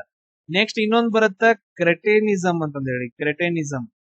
ಸೊ ಒಂದ್ ಗಳಗಂಡ ರೋಗ ಆಯ್ತು. ಸೆಕೆಂಡ್ ಒನ್ ಏನಂತಂದ್ ಹೇಳಿದ್ರೆ ನಾವು ಕ್ರೆಟಿನಿಸಮ್ ಅಂತ ಕರಿತೀವಿ. ಕ್ರೆಟಿನಿಸಮ್ ಅಂತಂದ್ ಹೇಳಿದ್ರ ಈಗ ಗರ್ಭಿಣಿಯರೊಳಗಡೆ, ಈಗ ಗರ್ಭಿಣಿ ಇರ್ತಾರಲ್ಲ ಮಹಿಳೆಯರು, ಈ ಗರ್ಭಿಣಿಯರೊಳಗಡೆ ಇದೆಲ್ಲಾದ್ರೂ ಕೊರತೆ ಆಯ್ತು ಅಂತಂದ ಹೇಳಿದ್ರೆ, ಥೈರಾಯ್ಡ್ ಗ್ರಂಥಿ ಬಿಡುಗಡೆ ಆಗುವಂತಹ ಹಾರ್ಮೋನ್ಸ್ ಗಳೆಲ್ಲಾದ್ರೂ ಕೊರತೆ ಆಯ್ತು ಅಂತಂದ್ರೆ ಹುಟ್ಟುವ ಮಗುವಿಗೆ ಏನಂತಂದ್ರೆ ಬುದ್ಧಿಮಾಂದ್ಯತೆ, ಬುದ್ಧಿ ಇರಂಗಿಲ್ಲ, ಬುದ್ಧಿಯಿಂದ ಹುಟ್ಟುತ್ತದು ಬುದ್ಧಿಮಾಂದ್ಯತೆ ಅಂತಂದ್ ಹೇಳ್ತೀವಿ.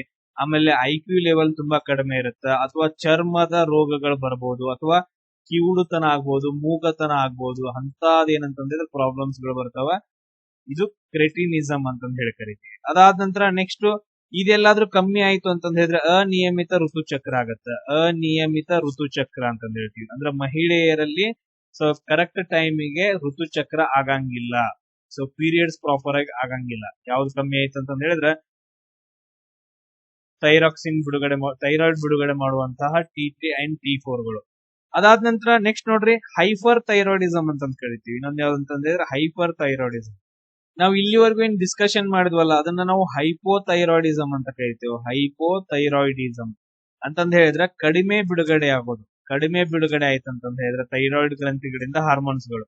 ಇನ್ನು ಜಾಸ್ತಿ ಬಿಡುಗಡೆ ಆದ್ರೆ ಆ ಬಿಡುಗಡೆ ಆಗೋದನ್ನ ನಾವು ಏನಂತ ಕರಿತೀವಿ ಅಂತಂದ ಹೇಳಿದ್ರೆ ಹೈಪರ್ ಅಂತ ಕರಿತೀವಿ. ಅಂದ್ರೆ ಹೈಪರ್ ಅಂತಂದ ಹೇಳಿದ್ರೆ ಜಾಸ್ತಿ ಅಲ್ಲ, ಹೈಪರ್ ಥೈರಾಯ್ಡಿಸಮ್ ಅಂತ ಕರಿತೀವಿ. ಇದೆಲ್ಲಾದ್ರೂ ಆಯ್ತು ಅಂತಂದ ಹೇಳಿದ್ರೆ ಏನ್ ರೋಗ ಬರುತ್ತೆ ಅಂದ್ರೆ ಗ್ರೇವ್ಸ್ ಅನ್ನೋ ಒಂದು ರೋಗ ಬರುತ್ತೆ. ಸೊ ಯಾವ ರೋಗ? ಗ್ರೇವ್ಸ್ ಅನ್ನೋ ಒಂದು ರೋಗ ಬರುತ್ತೆ. ಈ ರೋಗ ಬಂತು ಅಂದ್ರೆ ಪ್ರಾಬ್ಲಮ್ ಏನಾಗ್ತಾವ ಅಂತಂದ್ರೆ ಗಂಟಲು ಊದಿಕೊಳ್ಳುತ್ತೆ. ಮೊದಲು ಏನಂತಂದ್ರೆ ಗಂಟಲು ಜಾಸ್ತಿ ಊದ್ಕೊಳ್ಳುತ್ತೆ. ಅದಾದ ನಂತರ ಕಣ್ಣು ಗುಡ್ಡೆಗಳು ಹೊರ ಚಾಚ್ಕೊಳ್ತಾವ. ಕಣ್ಣು ಗುಡ್ಡೆಗಳೇನಂತಂದ್ರೆ ಹೊರ ಚಾಚ್ಕೊಳ್ತಾವ. ಅದನ್ನ ಇಮೇಜ್ ಹಾಕಿಲ್ಲ, ಭಯಾನಕವಾಗಿ ಕಾಣಿಸುತ್ತೆ, ಅದಕ್ಕೋಸ್ಕರ ಕಣ್ಣು ಗುಡ್ಡೆಗಳು ಹೊರಗಡೆ. ಆಮೇಲೆ ನೆಕ್ಸ್ಟ್ ಏನಂತಂದ್ರೆ BMR ಅಂತಂದ್ ಹೇಳ್ತೀವಲ್ಲ, ಬೇಸಲ್ ಮೆಟಬಾಲಿಕ್ ರೇಟ್. ಸೊ ಅತಿ ಹೆಚ್ಚಾಗಿ ಶಕ್ತಿ ಏನಂತಂದ್ರೆ ಯೂಸ್ ಆಗಿ ಆ ಮನುಷ್ಯ ಏನಂತಂದ್ರೆ ತೂಕ ಕಳೆದುಕೊಳ್ತಾನೆ. ಅದು ಗ್ರೇವ್ಸ್ ರೋಗ ಅಂತಂದ್ ಹೇಳಿ ಕರಿತೀವಿ. ಸೊ ಇಲ್ಲಿ ನೆಕ್ಸ್ಟ್ ನೋಡ್ರಿ ಪ್ಯಾರಾಥೈರಾಯ್ಡ್ ಗ್ರಂಥಿ ಅಂತ ಹೇಳಿ ಬರುತ್ತೆ. ಈಗೇನೆ ಇದು ಥೈರಾಯ್ಡ್ ಗ್ರಂಥಿ ಐತಲ್ಲ, ಈ ಥೈರಾಯ್ಡ್ ಗ್ರಂಥಿ ಹಿಂದ್ಗಡೆ ಈ ತರ 4 ಸಣ್ಣ ಸಣ್ಣ ಬಟಾಣಿ ಕಾಳಿನಷ್ಟು, ಸೊ 4 ಸಣ್ಣ ಏನಂತಂದ್ರೆ ಬಟಾಣಿ ಕಾಳಿನಷ್ಟು ಗ್ರಂಥಿಗಳು ಬರ್ತಾವ. ಅವುಗಳನ್ನ ನಾವು ಪ್ಯಾರಾಥೈರಾಯ್ಡ್ ಅಂತ ಹೇಳ್ತೀವಿ. ಟೋಟಲ್ ಆಗಿ ಎಷ್ಟು ಬರ್ತಾವ? 4 ಬರ್ತಾವ. ಇದೇನ್ ಮಾಡತ್ತಂದ್ರೆ ಪ್ಯಾರಾಥೈರಾಯ್ಡ್ ಹಾರ್ಮೋನ್ ಅನ್ನ ಬಿಡುಗಡೆ ಮಾಡ್ತಾವ. PTH ಅಂತಂದ್ ಹೇಳ್ತೀವಿ. ಪ್ಯಾರಾಥೈರಾಯ್ಡ್ ಹಾರ್ಮೋನ್ ಅನ್ನ ಬಿಡುಗಡೆ ಮಾಡ್ತಾವ. ಇದ್ರ ಕೆಲಸ ಏನಂತಂದ್ರೆ ಬ್ಲಡ್ ಒಳಗಡೆ ಕ್ಯಾಲ್ಸಿಯಂ ಅನ್ನ ನಿಯಂತ್ರಣ ಮಾಡೋದು ಅಥವಾ ಕ್ಯಾಲ್ಸಿಯಂ ಮಟ್ಟವನ್ನ ಹೆಚ್ಚಿಸುವಂತ ಕಾರ್ಯವನ್ನ ಮಾಡುತ್ತೆ ನೋಡ್ರಿ. ಸೊ ಪ್ಯಾರಾಥೈರಾಯ್ಡ್ ಗ್ರಂಥಿ ಏನ್ ಮಾಡುತ್ತೆ? ಕ್ಯಾಲ್ಸಿಯಂ ಅನ್ನ ಹೆಚ್ಚು ಮಾಡುವಂತದ್ದು. ಪ್ರಾಪರ್ ಆಗಿ ಏನಂತಂದ್ರೆ ನಮ್ ಬಾಡಿ ಒಳಗಡೆ ಬ್ಲಡ್ ಒಳಗಡೆ ಕ್ಯಾಲ್ಸಿಯಂ ಕಂಟೆಂಟ್ ಇರಬೇಕು ಅಂತಂದ್ ಹೇಳಿ ಕ್ಲಿಯರ್.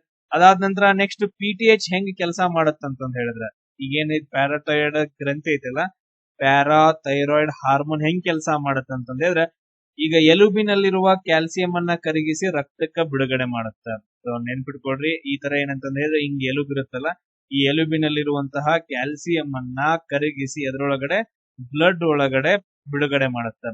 ಅದಾದ ನಂತರ ಸೆಕೆಂಡ್ ಇನ್ನೊಂದ್ ಏನಂತಂದ್ ಹೇಳಿದ್ರೆ, ಇವಾಗ ಈ ತರ ಕಿಡ್ನಿ ಬರ್ತಾವಲ್ಲ, ಈ ತರ ಏನಂತಂದ್ ಹೇಳಿದ್ರೆ ಕಿಡ್ನಿ ಬರ್ತಾವ, ಈ ತರ ಬರ್ತಾವ ಕಿಡ್ನಿ.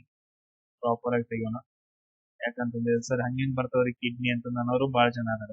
ಎಸ್, ಈ ತರ ಕಿಡ್ನಿ, ಈ ತರ ಏನಂತಂದ್ ಹೇಳಿದ್ರೆ ಕಿಡ್ನಿ ಒಳಗಡೆ ಮೂತ್ರದಲ್ಲಿ ಹೊರ ಹೋಗುವ ಹಾಗೂ ತಿಂದ ಆಹಾರದಲ್ಲಿರುವಂತ ಕ್ಯಾಲ್ಸಿಯಂ ಅನ್ನ ರಕ್ತಕ್ಕೆ ಹಿಡಿದಿಟ್ಕೊಳ್ಳು. ಕ್ಯಾಲ್ಸಿಯಂ ಏನಂತಂದ್ ಹೇಳಿದ್ರೆ ಹೊರಗಡೆ ಹೋಗಬಾರ್ದು ಅಂತಂದ್ ಹೇಳಿ ಕ್ಯಾಲ್ಸಿಯಂ ಅನ್ನ ಹೀರ್ಕೊಳ್ಳುವಂತ ಕೆಲಸ ಮಾಡುತ್ತ ಮೂತ್ರದಿಂದ. ಕ್ಲಿಯರ್. ಸೊ ಇಷ್ಟೇನಂತಂದ್ ಹೇಳಿದ್ರೆ ನೆನ್ಪಿಟ್ಕೋಬೇಕು ಪಾಯಿಂಟ್ಸ್ ಗಳು. ಎಸ್, ಇದೇನಂತಂದ್ ಹೇಳಿದ್ರೆ ಇದು ಥೈರಾಯ್ಡ್ ಆಯ್ತು. ಇನ್ನು ಪ್ಯಾರಾಥೈರಾಯ್ಡ್ ಎಲ್ಲಾದ್ರೂ ಹಾರ್ಮೋನ್ ಕಡಿಮೆ ಆಯ್ತು ಅಂದ್ರ, ಪ್ಯಾರಾಥೈರಾಯ್ಡ್ ಹಾರ್ಮೋನ್ ಎಲ್ಲಾದ್ರೂ ಕಡಿಮೆ ಆಯ್ತು ಅಂತಂದ್ ಹೇಳಿದ್ರ ಅವಾಗ ಹಾರ್ಮೋನ್ ಅಲ್ಲಿ ಸೊ ನೆನ್ಪಿಟ್ಕೊಳ್ರಿ ಫಸ್ಟ್ ಒಂದು ರೋಗ ಆಸ್ಟಿಯೋಪೋರೋಸಿಸ್ ಅಂತಂದ್ ಹೇಳಿ ಒಂದು ರೋಗ ಬರುತ್ತೆ. ಆಸ್ಟಿಯೋಪೋರೋಸಿಸ್ ಇದೇನು ಸರ್? ನಿರಂತರವಾಗಿ ಪ್ಯಾರಾಥೈರಾಯ್ಡ್ ಹಾರ್ಮೋನ್ ಎಲ್ಲಾದ್ರೂ ಹೆಚ್ಚಾಯ್ತು ಅಂತಂದ್ರೆ, ನಮ್ ಬಾಡಿ ಒಳಗಡೆ ಪ್ಯಾರಾಥೈರಾಯ್ಡ್ ಹಾರ್ಮೋನ್ ಎಲ್ಲಾದ್ರೂ ಹೆಚ್ಚಾಯ್ತು ಅಂತಂದ್ರೆ ಅವಾಗ ಏನ್ ಮಾಡತ್ತ? ಎಲುಬುಗಳಲ್ಲಿರುವಂತಹ ಎಲ್ಲಾ ಕ್ಯಾಲ್ಸಿಯಂ ಅನ್ನ ಏನ್ ಮಾಡತ್ತ? ಅದು ಹೀರ್ಕೊಂಡು ಏನ್ ಮಾಡತ್ತ ಅಂದ್ರ ಎಲ್ಲಿ ರಕ್ತದಲ್ಲಿ ಬಿಡುಗಡೆ ಮಾಡುತ್ತಾ ಅವಾಗ ಎಲುಬುಗಳೇನಂತಂದ್ ಹೇಳಿದ್ರೆ ತುಂಬಾ ವೀಕ್ ಆಗಿಬಿಡ್ತಾವ. ಎಲುಬುಗಳೇನಂತಂದ್ ಹೇಳಿದ್ರೆ ರಂಧ್ರಗಳಾಗಿ ಬೇಗ ಮುರಿದು ಹೋಗ್ಬಿಡ್ತಾವ. ಇದು ಯಾವಾಗ ಸರ್ ಪ್ಯಾರಾಥೈರಾಯ್ಡ್ ಹಾರ್ಮೋನ್ ಹೆಚ್ಚಾಯ್ತು ಅಂತಂದ್ ಹೇಳಿದ್ರೆ ಕ್ಯಾಲ್ಸಿಯಂ ಕರಿಗ್ಬಿಟ್ಟು ರಂಧ್ರಗಳು ಬಿದ್ದ್ಬಿಟ್ಟು ಮೂಳೆಗಳು ಮುರಿಯೋಕ್ ಸ್ಟಾರ್ಟ್ ಆಗ್ತಾವ. ಅಂತ ಪ್ರೊಸೆಸ್ ಅಂತ ರೋಗವನ್ನ ಆಸ್ಟಿಯೋಫೋರೋಸಿಸ್ ಅಂತ ಕರಿತೀವಿ. ಇನ್ನೊಂದು ಬರುತ್ತಾ ಟೆಟನಿ ಅಂತಂದೇಳಿ. ಇನ್ನೊಂದ್ ಯಾವ್ದು ಟೆಟನಿ. ಇಲ್ಲಿ ಕಡಿಮೆ ಆದ್ರೆ ಪ್ಯಾರಾಥೈರಾಯ್ಡ್ ಹಾರ್ಮೋನ್ ಎಲ್ಲಾದ್ರೂ ಕಡಿಮೆ ಆಯ್ತು ಅಂತಂದ್ ಹೇಳಿದ್ರೆ ಅವಾಗ ರಕ್ತದಲ್ಲಿ ಕ್ಯಾಲ್ಸಿಯಂ ಮಟ್ಟ ತೀವ್ರವಾಗಿ ಕಮ್ಮಿ ಆಗತ್ತೆ. ಅವಾಗ ಸ್ನಾಯುಗಳಲ್ಲಿ ವಿಪರೀತ ನೋವು ಬರುತ್ತೆ. ಸೊ ಇವಾಗ ಹೇಳ್ತಾರಲ್ಲ ಸರ್ ನಮ್ದೆಲ್ಲ ಬಾಡಿ ಎಲ್ಲ ಪೇನ್ ಆಗಾಯ್ತು ಅಂತಂದೇಳಿ, ರೀಸನ್ ಅದೇ ಸ್ನಾಯು ಸೆಳೆತ, ಸ್ನಾಯುಗಳ ನೋವು ಉಂಟಾಯ್ತು ಅಂತಂದ್ರೆ PTH ಹಾರ್ಮೋನ್ ತುಂಬಾ ಕಡಿಮೆ ಆಗೈತಿ ಅಂತ ಅರ್ಥ. ಎಸ್ ನೆಕ್ಸ್ಟ್ ನೋಡ್ರಿ ಇನ್ನೊಂದ್ ಯಾವ್ದು ಬರುತ್ತಂದ್ರೆ ಥೈಮಸ್ ಗ್ರಂಥಿ ಅಂತಂದ್ ಹೇಳಿ ಬರುತ್ತೆ. ಸರ್ ಇದೇನ್ರಿ ಥೈಮಸ್ ಗ್ರಂಥಿ ಅಂತಂದ್ ಹೇಳಿದ್ರೆ ಸರ್ ಇಲ್ಲಿ ಕಾಣಿಸಾಯ್ತು ನೋಡ್ರಿ, ಈ ಭಾಗದಲ್ಲಿ ಬರುವಂತ ಒಂದು ಗ್ರಂಥಿಯನ್ನ ನಾವು ಥೈಮಸ್ ಗ್ರಂಥಿ ಅಂತಂದ್ ಹೇಳಿ ಕರಿತೀವಿ. ತುಂಬಾ ಇಂಪಾರ್ಟೆಂಟ್ ಆಗತ್ತೆ ಥೈಮಸ್ ಗ್ರಂಥಿ. ಇದು ಏನ್ ಬಿಡುಗಡೆ ಮಾಡತ್ತ ಅಂತಂದ್ ಹೇಳಿದ್ರೆ ಒಂದು ಥೈಮೋಸಿನ್ ಅಂತಂದ್ ಹೇಳಿ. ಇಲ್ಲಿ ನೋಡ್ರಿ ಥೈಮೋಸಿನ್ ಅನ್ನೋ ಒಂದು ಹಾರ್ಮೋನ್ ಅನ್ನ ಬಿಡುಗಡೆ ಮಾಡುತ್ತೆ. ಈ ಥೈಮೋಸಿನ್ ಹಾರ್ಮೋನ್ ಏನ್ ಮಾಡುತ್ತೆ ಅಂತಂದ್ ಹೇಳಿದ್ರೆ ಮೇನ್ ಇಂಪಾರ್ಟೆಂಟ್ ಟಿ ಲಿಂಫೋಸೈಟ್ಸ್ ಗಳನ್ನ ಡಿಫ್ರೆನ್ಶಿಯೇಟ್ ಮಾಡುತ್ತೆ. ಟಿ ಲಿಂಫೋಸೈಟ್ಸ್ ಅಂತಂದ್ ಹೇಳಿ. ಟಿ ಲಿಂಫೋಸೈಟ್ಸ್ ಗಳು ಏನಂತ ಕರಿತೀವಿ, ಇವುಗಳನ್ನ ನಮ್ಮ ಬಾಡಿಯ ಸೋಲ್ಜರ್ಸ್ ಗಳಂತ ಕರಿತೀವಿ. ಈಗ WBC ಒಳಗಡೆ ಬರ್ತಾವ ನೋಡ್ರಿ, ವೈಟ್ ಬ್ಲಡ್ ಸೆಲ್ಸ್ ಒಳಗಡೆ ಟಿ ಲಿಂಫೋಸೈಟ್ಸ್ ಗಳಂತ ಬರ್ತಾವ, ನಮ್ ಬಾಡಿ ಒಳಗಡೆ ಸೋಲ್ಜರ್ಸ್ ಇದ್ದಂಗ. ಸೊ ಅವುಗಳ ಡಿಫ್ರೆನ್ಶಿಯೇಷನ್ ಮಾಡೋದು ಕೆಲಸ ಯಾವ್ದಂತ ಹೇಳಿದ್ರೆ ಇದು. ಸೊ ಥೈಮೋಸಿನ್ ಬಿಡುಗಡೆ ಆಗಿ ನಮ್ಮ ದೇಹದ ರಕ್ಷಾ ಕವಚ, ನಮ್ಮ ಬಾಡಿಯ ಇಮ್ಯುನಿಟಿ ಅಂತಂದ್ ಹೇಳ್ತೀವಲ್ಲ, ಇಮ್ಯುನಿಟಿ ಪವರ್ ಜಾಸ್ತಿ ಆಗತ್ತ. ಯಾವ್ದ್ರಿಂದ? ಥೈಮೋಸಿನ್ ಅನ್ನೋ ಒಂದು ಹಾರ್ಮೋನ್ ಇಂದ. ಅದೆಲ್ಲಿ ಬಿಡುಗಡೆ ಆಗತ್ತೆ? ಥೈಮಸ್ ಗ್ರಂಥಿ ಒಳಗಡೆ. ಯಾಕಂದ್ರೆ ಟಿ ಲಿಂಫೋಸೈಟ್ ಗಳನ್ನ ಡಿಫ್ರೆನ್ಶಿಯೇಟ್ ಮಾಡುತ್ತೆ, ಅದರಲ್ಲಿ ಪ್ರಮುಖ ಪಾತ್ರ ವಹಿಸುತ್ತೆ. ಅದಾದ ನಂತರ ನಮ್ ಬಾಡಿಗೆ ಆಂಟಿಬಾಡೀಸ್ ಗಳನ್ನ ಬಿಡುಗಡೆ ಮಾಡುತ್ತೆ. ಪ್ರತಿಕಾಯ ಅಂತಂದ್ ಹೇಳ್ತೀವಿ. ಪ್ರತಿಕಾಯ ಅಥವಾ ಆಂಟಿಬಾಡೀಸ್ ಗಳನ್ನ ಬಿಡುಗಡೆ ಮಾಡುವಂತ ಕಾರ್ಯವನ್ನ ಯಾವ್ದು ಮಾಡುತ್ತೆ ಅಂದ್ರೆ ಥೈಮಸ್ ಗ್ರಂಥಿ. ಇವಾಗ ನಮ್ಗ ನೆಗಡಿ ಆಗಿರುತ್ತ, ಆಟೋಮೆಟಿಕ್ ಆಗಿ ಏನಂತಂದ್ ಹೇಳಿದ್ರೆ ಈಗ ಬೇಗ ಕಮ್ಮಿ ಆಗತ್ತ. ಆಮೇಲೆ ಕೆಮ್ಮು ಬಂದಿರುತ್ತೆ, ಆಟೋಮೆಟಿಕ್ ಆಗಿ ಹೋಗುತ್ತೆ. ಬೇರೆ ಯಾವ್ದಾದ್ರು ರೋಗಗಳು ಬಂದ್ರು ಕೂಡ ಆಟೋಮೆಟಿಕ್ ಆಗಿ ಕಮ್ಮಿ ಆಗ್ತಿರ್ತಾವಲ್ಲ. ರೀಸನ್ ಏನಂತಂದ್ರೆ ಹೇಳಿದ್ರೆ ಥೈಮಸ್ ಗ್ರಂಥಿ ಆಂಟಿಬಾಡೀಸ್ ಗಳನ್ನ ಬಿಡುಗಡೆ ಮಾಡುತ್ತೆ. ಅದೇ ವಯಸ್ಸಾದವರಲ್ಲಿ, ಈಗ ವಯಸ್ಸಾಗ್ತಾ ಹೋಗುತ್ತಲ್ಲ, ಮುದುಕರಾಗ್ತಾ ಹೋಗ್ತೀವಲ್ಲ, ಅವಾಗ ಈ ಥೈಮಸ್ ಗ್ರಂಥಿ ನಶಿಸುತ್ತಾ ಹೋಗುತ್ತಾ, ಸಣ್ಣದಾಕೋತ ದುರ್ಬಲ ಆಕೋತ ಹೋಗುತ್ತಾ. ಅವಾಗ ಟಿ ಲಿಂಫೋಸೈಟ್ಸ್ ಆಗಿರ್ಬೋದು, ಆಂಟಿಬಾಡೀಸ್ ಗಳನ್ನ ಬಿಡುಗಡೆ ಮಾಡಂಗಿಲ್ಲ. ಅವಾಗ ಮುದುಕರಿಗೆ, ಆಮೇಲೆ ಮುದುಕಿ ಅಜ್ಜ ಅಜ್ಜಿಯಂದಿರಿಗೆ ರೋಗಗಳು ಬೇಗ ಕಮ್ಮಿ ಆಗಂಗಿಲ್ಲ. ಯಾಕಂತಂದ್ ಹೇಳಿದ್ರೆ ಅವರಲ್ಲಿ ಇಮ್ಯುನಿಟಿ ಪವರ್ ತುಂಬಾ ಅಂದ್ರೆ ತುಂಬಾ ಕಡಿಮೆ ಆಗಿರುತ್ತೆ. ಎಸ್, ಅದಾದ ನಂತರ ನೆಕ್ಸ್ಟ್ ಬರುವಂತ ಗ್ರಂಥಿ ಯಾವ್ದಂತಂದ್ ಹೇಳಿದ್ರೆ ಅಡ್ರಿನಲ್ ಗ್ರಂಥಿ ಅಂತಂದ್ ಹೇಳ್ತೀವಿ. ಎಸ್ ನೋಡ್ರಿ, ಈ ಅಡ್ರಿನಲ್ ಗ್ರಂಥಿ ಎಲ್ಲಿರುತ್ತೆ ಅಂದ್ರೆ ಕಿಡ್ನಿ ಮೇಲ್ಗಡೆ ಇರುತ್ತೆ. ಎಲ್ಲಿರುತ್ತೆ? 2 ಕಿಡ್ನಿಗಳ ಮೇಲೆ ಅಡ್ರಿನಲ್ ಗ್ರಂಥಿಗಳು ಬರ್ತಾವ. ಈ ಅಡ್ರಿನಲ್ ಗ್ರಂಥಿಯನ್ನ ನಾವು ಡಿಫ್ರೆನ್ಶಿಯೇಟ್ ಅಂತ ಮಾಡಿದ್ವಿ ಅಂತಂದ್ ಹೇಳಿದ್ರೆ ಇಲ್ಲಿ ಒಳಗಡೆ ಒಂದು ಭಾಗ ಬರುತ್ತೆ ನೋಡ್ರಿ, ಈ ಭಾಗವನ್ನ ನಾವು ಅಡ್ರಿನಲ್ ಮೆಡುಲ್ಲಾ ಅಂತಂದ್ ಹೇಳಿ ಕರಿತೀವಿ. ಆಮೇಲೆ ಇಲ್ಲಿ ಹೊರಗಡೆ ಭಾಗ ಐತಲ್ಲ ಗ್ರೀನ್ ಕಲರ್, ಅದನ್ನ ಅಡ್ರಿನಲ್ ಕಾರ್ಟೆಕ್ಸ್ ಅಂತಂದ್ ಹೇಳಿ ಕರಿತೀವಿ. ಏನಂತ ಕರಿತೀವಿ? ಅಡ್ರಿನಲ್ ಕಾರ್ಟೆಕ್ಸ್ ಅಂತಂದ್ ಹೇಳಿ ಕರಿತೀವಿ. ಇದು ಬಾಳ ಅಂದ್ರೆ ಬಾಳ ಇಂಪಾರ್ಟೆಂಟ್. ಯಾಕನ್ನೋದನ್ನ ಹೇಳ್ತೇನೆ. ಯಾಕಂತಂದ್ ಹೇಳಿದ್ರೆ ಈ ಇದೇಂತಲ ಅಡ್ರಿನಲ್ ಮೆಡುಲ್ಲಾ ಅನ್ನೋದೈತಲ್ಲ, ಇದು ಅಡ್ರಿನಲಿನ್ ಅಥವಾ ಎಫಿನೆಫ್ರಿನ್ ಅಂತಂದ್ ಹೇಳಿ 2 ಹೆಸರು ಒಂದೇ. ಅಡ್ರಿನಲಿನ್ ಅಥವಾ ಎಫಿನೆಫ್ರಿನ್ ಅನ್ನೋ ಒಂದು ಹಾರ್ಮೋನ್ ಅನ್ನ ಬಿಡುಗಡೆ ಮಾಡುತ್ತೆ. ಅದಾದ ನಂತರ ಇನ್ನೊಂದು ಹಾರ್ಮೋನ್ ನಾರ್ ಅಡ್ರಿನಲಿನ್ ಅಥವಾ ನಾರ್ ಎಫಿನೆಫ್ರಿನ್ ಅಂತಂದ್ ಹೇಳಿ. ನಾರ್ ಅಡ್ರಿನಲಿನ್ ಅಥವಾ ನಾರ್ ಎಫಿನೆಫ್ರಿನ್ ಅನ್ನೋ ತುರ್ತು ಹಾರ್ಮೋನ್, ಎಮರ್ಜೆನ್ಸಿ ಹಾರ್ಮೋನ್ಗಳು ಇವು ಎರಡೂನು ಬಿಡುಗಡೆ ಮಾಡುತ್ತೆ. ಇವು ಎರಡು ಬಿಡುಗಡೆ ಆದಾಗ ಯಾವಾಗ ಸರ್? ಈಗ ಎಮರ್ಜೆನ್ಸಿ ನಾವು ಅಂಜದಾಗ್ರಿ, ಅಥವಾ ನಮ್ಗೆ ಏನಾದ್ರು ನಾವು ಎತ್ತರಕ್ಕೆ ಹೋದ್ವಿ ಅಂತ, ಹೈಟ್ ಪ್ಲೇಸ್ ಹೋದ್ವಿ ಅಂತಂದ್ ಹೇಳಿದ್ರೆ, ಅಥವಾ ಮ್ಯಾಲಿಂದ ಜಿಗಿಯುವಾಗ ಸಡನ್ ಆಗಿ ಯಾರಾದ್ರೂ ಬಂದು ಭಯ ಹುಟ್ಟಿಸಿದಾಗ, ನೀವು ನಡಿತ್ಕೊಂಡ್ ಹೋಗ್ತಾ ಇರ್ತೀರಿ, ಸಡನ್ ಆಗಿ ಹಾವು ಬಂದ್ಬಿಡುತ್ತೆ. ಮಿಸ್ಟರ್ ನಾಗರಾಜ್ ಬಂದ್ಬಿಡ್ತಾನ. ಮಿಸ್ಟರ್ ನಾಗು ಏನ್ ಮಾಡ್ತಾನ ಅಂದ್ರೆ ಬುಸ್ ಅಂತ ಅಂತಾನ. ಅವಾಗ ನಮ್ಗೆ ಅಂದ್ರೆ ಅಂಜಿಕ್ ಬರುತ್ತ. ಅವ ಅಂಜಿಕ್ ಬಂದಾಗ ಏನಂದ್ರೆ ಇದು dog dog dog dog dog dog ಅಂತ ಇರುತ್ತಲ್ಲ, ಅದಕ್ಕೆ ಕಾರಣ ಏನಂತಂದ್ರೆ ಅಡ್ರಿನಲ್ ಬಿಡುಗಡೆ ಮಾಡುವಂತಹ ಅಡ್ರಿನಲಿನ್ ಮತ್ತು ನಾರ್ ಅಡ್ರಿನಲಿನ್ ಹಾರ್ಮೋನ್ಗಳ ಕಾರಣ ಆಗ್ತಾವ. ಅದಕ್ಕೋಸ್ಕರ ಇವುಗಳನ್ನ ಎಮರ್ಜೆನ್ಸಿ ಹಾರ್ಮೋನ್ ಅಂತ ಕರಿತೀವಿ. ಕ್ಲಿಯರ್? ಸೊ ಅದಾದ ನಂತರ ಇದಾದಾಗ ಏನಾಗತ್ತ ಸರ್? ಬಾಡಿ ಫುಲ್ ಅಲರ್ಟ್ ಆಗತ್ತ, ಕಣ್ಣುಗಳು ದೊಡ್ಡ ಆಗ್ತಾವ, ಬೆವರು ಬಿಡುತ್ತ, ಅದಾದ ನಂತರ ಹೃದಯ ಬಡಿತ ಜಾಸ್ತಿ ಆಗತ್ರಿ. ಸೊ ಈ ತರ ಕ್ರಿಯೆಗಳೇನಂತಂದ ಹೇಳಿದ್ರೆ ಆಗ್ತಾವ. ಇದು ಯಾವ್ದಂತಂದ ಹೇಳಿದ್ರೆ ಅಡ್ರಿನಲಿನ್ ಗ್ರಂಥಿಯಿಂದ. ಆಮೇಲೆ ನೆಕ್ಸ್ಟ್ ಇನ್ನೊಂದು ಬರುತ್ತೆ ಅಡ್ರಿನಲ್ ಕಾರ್ಟ್ಯಾಕ್ಸ್ ಅಂತಂದ್ರೆ, ನಾ ಸಿಂಪಲ್ ಆಗಿ ಹೇಳಕತ್ತಾನೆ, ಎಕ್ಸಾಮ್ ಪರ್ಪಸ್ ಅಷ್ಟೇ. ಈ ಅಡ್ರಿನಲ್ ಕಾರ್ಟ್ಯಾಕ್ಸ್ ಅಲ್ಲಿ ಮತ್ತೆ 3 ಲೇಯರ್ಸ್ ಗಳಾಗಿ ಮಾಡ್ತಾರೆ. ಆ 3 ಲೇಯರ್ಸ್ ಗಳು ನಮಗ್ ಬೇಡ. ಆ 3 ಲೇಯರ್ಸ್ ಗಳ ಬಗ್ಗೆ ನಮ್ಗೆ ಡೀಟೇಲ್ ಬೇಡ, ಬಟ್ ಅದ್ರ ಅಲ್ಲಿ ಬಿಡುಗಡೆ ಆಗುವಂತ ಹಾರ್ಮೋನ್ಸ್ ಗಳ ಬಗ್ಗೆ ನಾನು ನಿಮಗೆ ಹೇಳ್ತೀನಿ. ದ ಫಸ್ಟ್ ಒನ್ ಯಾವ್ದು ಬಿಡುಗಡೆ ಆಗತ್ತಂತಂದ್ರೆ ಇಲ್ಲಿ ಬರ್ದ ನೋಡ್ರಿ, ಗ್ಲೂಕೋಕಾರ್ಟಿಕಾಯ್ಡ್ ಅಂತಂದ ಹೇಳಿ, ಗ್ಲೂಕೋಕಾರ್ಟಿಕಾಯ್ಡ್ ಅಂತಂದ ಹೇಳ್ಬಿಟ್ಟು ಒಂದು ಹಾರ್ಮೋನ್ ಬಿಡುಗಡೆ ಆಗತ್ತ.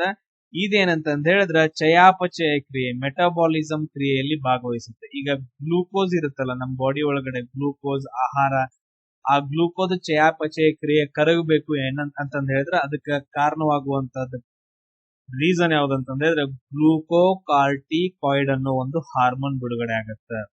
ಕ್ಲಿಯರ್? ಸೊ ಅದ್ರೊಳಗಡೆ ಮೇನ್ ಇಂಪಾರ್ಟೆಂಟ್ ಅದೇ ಯಾವ್ದಂತಂದ ಹೇಳಿದ್ರೆ ಕಾರ್ಟಿಸಾಲ್ ಅಂತಂದ ಹೇಳ್ತೀವಿ. ಇದರಲ್ಲಿ ತುಂಬಾ ಬರ್ತಾವ, ಅದ್ರೊಳಗಡೆ ಗ್ಲೂಕೋಕಾರ್ಟಿಕಾಯ್ಡ್ ಒಳಗಡೆ ತುಂಬಾ ಬರ್ತಾವ. ಅದ್ರಲ್ಲಿ ಮೇನ್ ಇಂಪಾರ್ಟೆಂಟ್ ಯಾವ್ದು? ಕಾರ್ಟಿಸಾಲ್ ಅನ್ನೋದು. ಇದೇನ್ ಮಾಡತ್ತಂದ್ರೆ ಚಯಾಪಚಯ ಕ್ರಿಯೆಯನ್ನ ನಿಯಂತ್ರಣ ಮಾಡುತ್ತೆ. ಇದಾದ ನಂತರ ನೆಕ್ಸ್ಟ್ ಬರುವಂತದ್ದು ಇನ್ನೊಂದು ಏನಂತಂದ್ ಹೇಳಿದ್ರ, ಇಲ್ಲಿ ನೆಕ್ಸ್ಟ್ ನೋಡ್ರಿ ಇನ್ನೊಂದು ಬರುತ್ತೆ ನೋಡ್ರಿ, ಮಿನರಲ್ಲೋ ಕಾರ್ಟಿಕಾಯ್ಡ್ ಅಂತಂದ್ ಹೇಳಿ. ಮಿನರಲ್ಲೋ ಕಾರ್ಟಿಕಾಯ್ಡ್ ಅಂತಂದ್ ಹೇಳ್ಬಿಡ್ತಾ, ಮಿನರಲ್ಸ್ ಅಂತಂದ್ ಹೇಳ್ಬರ್ತೀವಿ. ಮಿನರಲ್ಸ್ ಅಂತಂದ್ರೆ ಅಂದ್ರೆ ಏನು? ಖನಿಜಗಳು ಅಂತಂದ್ ಹೇಳಿ, ಮಿನರಲ್ಸ್ ಅಂತಂದ್ ಹೇಳಿ. ಸೊ ಅದ್ರೊಳಗಡೆ ಮೇನ್ ಯಾವ್ದಂತಂದ್ ಹೇಳಿದ್ರೆ ಅಲ್ಡೋಸ್ಟಿರಾನ್ ಅಂತಂದ್ ಹೇಳಿ. ಅದ್ರಲ್ಲಿ ಮೇನ್ ಯಾವ್ದಂದ್ರ ಅಲ್ಡೋಸ್ಟಿರಾನ್. ಈ ಅಲ್ಡೋಸ್ಟಿರಾನ್ ಏನ್ ಮಾಡತ್ತಂತಂದ್ ಹೇಳಿದ್ರ ಮೂತ್ರನಾಳಗಳ ಮೇಲೆ ಕಾರ್ಯನಿರ್ವಹಿಸಿ ನೀರನ್ನ ಮತ್ತು ನೋಡ್ರಿ ಮೇನ್ ಇಂಪಾರ್ಟೆಂಟ್ ಇದ್ರ ಕಾರ್ಯ ನೀರು ಮತ್ತು ಸೋಡಿಯಂ ಅನ್ನ ಮರು ಹೀರಿಕೆ ಮಾಡುತ್ತೆ. ನೀರನ್ನ ಮತ್ತು ಸೋಡಿಯಂ ಅನ್ನ ಮರು ಹೀರಿಕೆ ಮಾಡುವಂತ ಕೆಲಸ ಯಾವುದು? ಅಲ್ಡೋಸ್ಟಿರಾನ್. ಅದು ಯಾವ್ದ್ರೊಳಗೆ ಬರುತ್ತ? ಮಿನರಲ್ಲೋ ಕಾರ್ಟಿಕಾಯ್ಡ್ ಒಳಗಡೆ ಬರುತ್ತೆ. ಅದಾದ ನಂತರ ನಮ್ಮ ಬಾಡಿಗೆ ಬ್ಯಾಡದೆ ಇರುವಂತದ್ದು ಯಾವ್ಯಾವು? ಪೊಟ್ಯಾಷಿಯಮ್ಮು. ಅದಾದ ನಂತರ ಇನ್ನೊಂದು ಯಾವ್ದಂತಂದ್ರೆ ಫಾಸ್ಫೇಟ್ ಅಂತಂದ್ ಹೇಳ್ತೀವಿ. ಇವು ಡೇಂಜರಸ್. ಇವುಗಳನ್ನ ಏನ್ ಮಾಡ್ತಾವ ಅಂದ್ರೆ ವಿಸರ್ಜನೆ ಮಾಡೋಕೆ ಕೆಲಸ ಮಾಡುವಂತ ಕಾರ್ಯ ಯಾವ್ದು ಮಾಡುತ್ತಂದ್ರೆ ಅಲ್ಡೋಸ್ಟಿರಾನ್ ಕೆಲಸ ಮಾಡುತ್ತೆ. Clear point? ಸೊ ನೆಕ್ಸ್ಟ್ ನೋಡ್ರಿ, ಮೆದೋಜೀರಕ ಗ್ರಂಥಿ ಬರುತ್ತೆ. ಇದು ಎಕ್ಸೋಕ್ರೈನ್ ಗ್ಲೈಂಡ್ ಅಥವಾ ಎಂಡೋಕ್ರೈನ್ ಗ್ಲೈಂಡ್ ಎರಡೂ ಆಗಿ ಕೆಲಸ ಮಾಡುತ್ತೆ. ಎಕ್ಸೋಕ್ರೈನ್ ಮತ್ತು ಎಂಡೋಕ್ರೈನ್ ಅಂತಂದೇಳಿ. ಸರ್ ನಾವು ಎಂಡೋಕ್ರೈನ್ ಅಂತಂದ್ ಏನ್ ಹೇಳಿದ್ವಿ ಸರ್? ಇವುಗಳಿಗೆ ನಾಳಗಳು ಇರಂಗಿಲ್ರಿ, ಬ್ಲಡ್ ಅಲ್ಲಿ ಬಿಟ್ಬಿಡ್ತಾವ ಹಾರ್ಮೋನ್ಸ್ ಗಳನ್ನ. ಈ ಎಕ್ಸೋಕ್ರೈನ್ ಅಂತಂದ್ ಹೇಳಿದ್ರೆ ಇವುಗಳಿಗೆ ನಾಳಗಳಿರ್ತಾವ, ಅವು ನಾಳಗಳಿಂದ ಪರ್ಟಿಕ್ಯುಲರ್ ಬಾಡಿಗೆ ಹೋಗ್ಬಿಟ್ಟು ಏನಂತಂದ್ ಹೇಳಿದ್ರೆ ಹಾರ್ಮೋನ್ಸ್ ಗಳು ರೀಚ್ ಆಗ್ತಾವ ಅಂತದ್ದು. ಸೊ ಎಂಡೋ ಅಂಡ್ ಎಕ್ಸೋಕ್ರೈನ್ ಎರಡೂ ಆಗಿ ಕೆಲಸ ಮಾಡತ್ತ. ಇದ್ರೊಳಗಡೆ ಮೇನ್ ಇಂಪಾರ್ಟೆಂಟ್ ಯಾವ್ದಂತಂದ್ ಹೇಳಿದ್ರೆ ಲ್ಯಾಂಗರ್ ಹ್ಯಾನ್ಸ್ ಕಿರುದ್ವೀಪಗಳು ಅಂತಂದ್ ಹೇಳಿ. ಈಗ ಒಂದ್ ಯಾವ್ದಾದ್ರು ಪಾರ್ಟ್ ತಗೊಂಡ್ರಿ ಅಂತಂದ್ ಹೇಳಿದ್ರೆ ಲ್ಯಾಂಗರ್ ಹ್ಯಾನ್ಸ್ ಕಿರುದ್ವೀಪಗಳು ಅಂತಂದ್ ಹೇಳ್ತೀವಿ. ಇದ್ ಹೆಂಗಂತಂದ್ ಹೇಳಿದ್ರೆ 2 ರಿಂದ 3 ಮಿಲಿಯನ್ ಸಣ್ಣ ಲ್ಯಾಂಗರ್ ಹ್ಯಾನ್ಸ್ ದ್ವೀಪಗಳಿರ್ತಾವ. ಇವು ಬಹಳ ಇಂಪಾರ್ಟೆಂಟ್. ಸೊ ಇವುಗಳಲ್ಲಿ ಮೇನ್ ಇಂಪಾರ್ಟೆಂಟ್ ಥಿಂಗ್ಸ್ ಏನ್ ಬರುತ್ತೆ ಅಂತಂದ್ ಹೇಳಿದ್ರೆ ಅಲ್ಫಾ ಸೆಲ್ಸ್, ಬೀಟಾ ಸೆಲ್ಸ್ ಅಂತ ಬರುತ್ತೆ ನೋಡ್ರಿ. ಅಲ್ಫಾ ಸೆಲ್ಸ್ ಗಳು ಏನ್ ಮಾಡ್ತಾವ ಅಂದ್ರೆ ಗ್ಲುಕೋಗಾನ್ ಅನ್ನ ಬಿಡುಗಡೆ ಮಾಡ್ತಾವ. ಅಲ್ಫಾ ಸೆಲ್ಸ್ ಗಳು ಏನ್ ಮಾಡ್ತಾವ ಅಂದ್ರೆ ಗ್ಲುಕೋಗಾನ್ ಅನ್ನ ಬಿಡುಗಡೆ ಮಾಡ್ತಾವ. ಅದಾದ ನಂತರ ಬೀಟಾ ಸೆಲ್ಸ್ ಗಳು ಏನ್ ಮಾಡ್ತಾವ ಅಂತಂದ್ ಹೇಳಿದ್ರೆ ಇನ್ಸುಲಿನ್ ಅನ್ನ ಬಿಡುಗಡೆ ಮಾಡ್ತಾವ. ಏನ್ ಮಾಡ್ತಾವ? ಇನ್ಸುಲಿನ್ ಅನ್ನ ಬಿಡುಗಡೆ ಮಾಡ್ತಾವ. ಇದನ್ ಕ್ವಶನ್ಸ್ ಗಳನ್ನ ಕೇಳ್ತಾರೆ. ಅಲ್ಫಾ ಸೆಲ್ಸ್ ಗಳು ಗ್ಲುಕೋಗಾನ್ ಅನ್ನ ಬಿಡುಗಡೆ ಮಾಡಿದ್ರ ಬೀಟಾ ಸೆಲ್ಸ್ ಗಳು ಇನ್ಸುಲಿನ್ ಅನ್ನ ಬಿಡುಗಡೆ ಮಾಡ್ತಾವ. ಸೊ ಇವಾಗ ನಾನು ಹೇಳೋದ್ ಪ್ರಾಪರ್ ಆಗಿ ಕೇಳ್ಕೊಳ್ರಿ. ಇನ್ಸುಲಿನ್ ಏನ್ ಕೆಲಸ ಮಾಡುತ್ತೆ, ಗ್ಲುಕೋಗಾನ್ ಏನ್ ಕೆಲಸ ಮಾಡುತ್ತೆ ಅಂತಂದೇಳಿ. ಫಸ್ಟ್ ಏನ್ ಡಿಸ್ಕಷನ್ ಮಾಡೋಣ ಅಂತಂದ್ ಹೇಳಿದ್ರೆ ಇನ್ಸುಲಿನ್ ಏನ್ ಕೆಲಸ ಮಾಡುತ್ತೆ ಅಂತಂದೇಳಿ. ಈಗ ಇನ್ಸುಲಿನ್ ಏನ್ ಮಾಡುತ್ತ? ನಾವು ಆಹಾರವನ್ನ ತಿಂತೀವಿ. ಆಹಾರವನ್ನ ತಿಂದ ನಂತರ ಅದೇನಾಗತ್ತ? ಜೀರ್ಣ ಆಗತ್ತ. ಜೀರ್ಣ ಕ್ರಿಯೆಯಾಗಿ ಈಗ ಏನಂತಂದ್ ಹೇಳಿದ್ರೆ ಸಣ್ಣ ಕರುಳಿನಲ್ಲಿ ವಿಲ್ಲೈಗಳೆಲ್ಲ ಇರ್ತಾವಲ್ಲ, ಈ ವಿಲ್ಲೈ ಏನ್ ಮಾಡತ್ತ ಅಂತಂದ್ ಹೇಳಿದ್ರೆ ಗ್ಲೂಕೋಸ್ ಅನ್ನ ಏನ್ ಮಾಡತ್ತಂದ್ರೆ ಆಹಾರವನ್ನ ಎದ್ರಲ್ಲಿ ಬಿಡುತ್ತ? ರಕ್ತದಲ್ಲಿ ಬಿಡುತ್ತ. ಈಗ ರಕ್ತದಲ್ಲಿ ಈ ತರ ಜೀರ್ಣ ಕ್ರಿಯೆಯಾಗಿ ರಕ್ತದಲ್ಲಿ ಬಿಟ್ಟಾಗ ಇದ್ರದ್ ಪ್ರಮಾಣ, ಗ್ಲೂಕೋಸ್ ಪ್ರಮಾಣ ಏನಂತಂದ್ ಹೇಳಿದ್ರೆ ಜಾಸ್ತಿ ಆಗ್ತಾ ಹೋಗುತ್ತೆ. ಜಾಸ್ತಿ ಆಗ್ತಾ ಹೋದ ತಕ್ಷಣ ಈ ಇದೇನೈತಲ್ಲ ಬೀಟಾ ಸೆಲ್, ಈ ಬೀಟಾ ಸೆಲ್ ಸಡನ್ ಆಗಿ ಏನ್ ಮಾಡತ್ತಂದ್ರ ಇನ್ಸುಲಿನ್ ಅನ್ನ ಬಿಡುಗಡೆ ಮಾಡತ್ತ. ಈ ಇನ್ಸುಲಿನ್ ಅನ್ನೋದು ಏನ್ ಮಾಡತ್ತ ಅಂತಂದ್ ಹೇಳಿದ್ರೆ ಇಲ್ಲಿರುವಂತಹ ಗ್ಲೂಕೋಸ್ ಅನ್ನ ಏನ್ ಮಾಡತ್ತ ಅಂತಂದ್ ಹೇಳಿದ್ರೆ ಗ್ಲೈಕೋಸ್ ಅನ್ನಾಗಿ ಕನ್ವರ್ಟ್ ಮಾಡತ್ತ. ನೆನ್ಪಿಟ್ಕೊಳ್ರಿ, ಈ ಗ್ಲೂಕೋಸ್ ಅನ್ನ ಏನಾಗಿ ಕನ್ವರ್ಟ್ ಮಾಡತ್ತ ಅಂದ್ರೆ ಸಿಂಪಲ್ ಆಗಿ ಹೇಳತ್ತೇನೆ, ಗ್ಲೈಕೋಸ್ ಅನ್ನಾಗಿ ಕನ್ವರ್ಟ್ ಮಾಡತ್ತ. ಗ್ಲೂಕೋಸ್ ಇದ್ದದ್ ಏನಾಗಿ ಕನ್ವರ್ಟ್ ಆಗತ್ತ? ಗ್ಲೈಕೋಸ್ ಅನ್ನಾಗಿ ಕನ್ವರ್ಟ್ ಆಗತ್ತೆ. ಈ ಪ್ರೊಸೆಸ್ ಎಲ್ಲಿ ನಡೆಯುತ್ತೆ ಅಂತಂದ್ ಹೇಳಿದ್ರೆ ಲಿವರ್ ಒಳಗಡೆ ನಡೆಯುತ್ತೆ. ಈ ಪ್ರೊಸೆಸ್ ಎಲ್ಲಿ ನಡೆಯುತ್ತೆ? ಗ್ಲೂಕೋಸ್ ಇದ್ದದ್ದು ಗ್ಲೈಕೋಸ್ ಅನ್ನಾಗಿ ಕನ್ವರ್ಟ್ ಆಗೋದು ಲಿವರ್ ಒಳಗಡೆ ಪ್ರೊಸೆಸ್ ನಡೆಯುತ್ತೆ. ಇದನ್ನ ಮಾಡುವಂತ ಕೆಲಸ ಯಾವ್ದು ಮಾಡತ್ತಂದ್ರೆ ಇನ್ಸುಲಿನ್ ಮಾಡತ್ತೆ. ಈಗೆಲ್ಲಾದ್ರೂ ಇನ್ಸುಲಿನ್ ಎಲ್ಲಾದ್ರೂ ಇದು ಬಿಡುಗಡೆ ಆಗ್ಲಿಲ್ಲ, ಗ್ಲೂಕೋಸ್ ಇದ್ದದ್ದು ಗ್ಲೈಕೋಸನ್ ಆಗ್ಲಿಲ್ಲ ಅಂತಂದ್ ಹೇಳಿದ್ರೆ ಬ್ಲಡ್ ಒಳಗಡೆ ಏನಾಗತ್ತ? ಗ್ಲೂಕೋಸ್ ಜಾಸ್ತಿ ಆಗತ್ತ. ಗ್ಲೂಕೋಸ್ ಅಂದ್ರೆ ಏನು? ಸಕ್ಕರೆ ಅಂತಂದ್ ಹೇಳ್ತೀವಿ.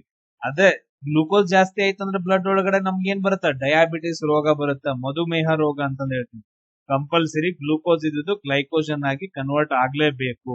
ಈ ಕೆಲಸ ಯಾವ್ದು ಮಾಡುತ್ತಾ? ಇನ್ಸುಲಿನ್ ಮಾಡುತ್ತಾ. ಅದು ಎಲ್ಲಿ ನಡೆಯುತ್ತೆ ಅಂದ್ರೆ ಲಿವರ್ ಒಳಗಡೆ ನಡೆಯುತ್ತೆ.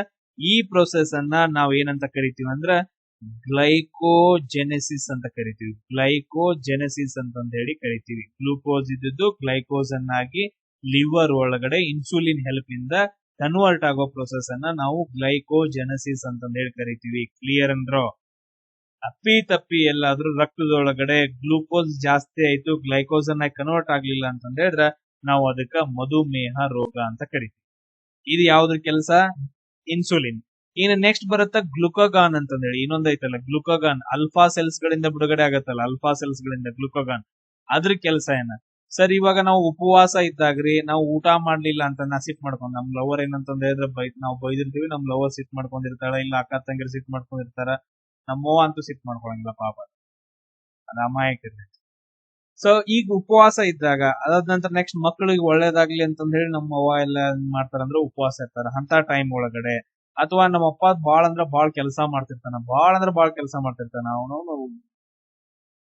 ಹೊಟ್ಟಿ ಸಗಟ ಅವ್ನು ತಿನ್ನಂಗಿಲ್ಲ, ಉಪವಾಸ ಹಂಗ ಕೆಲಸ ಮಾಡ್ತಿರ್ತಾನ, ಚಲೋ ಆಗ್ಲಿ ಮಕ್ಕಳಿಗೆ ಅಂತಂದೇಳಿ ರೊಕ್ಕ ಕೊಡ್ಲಿ.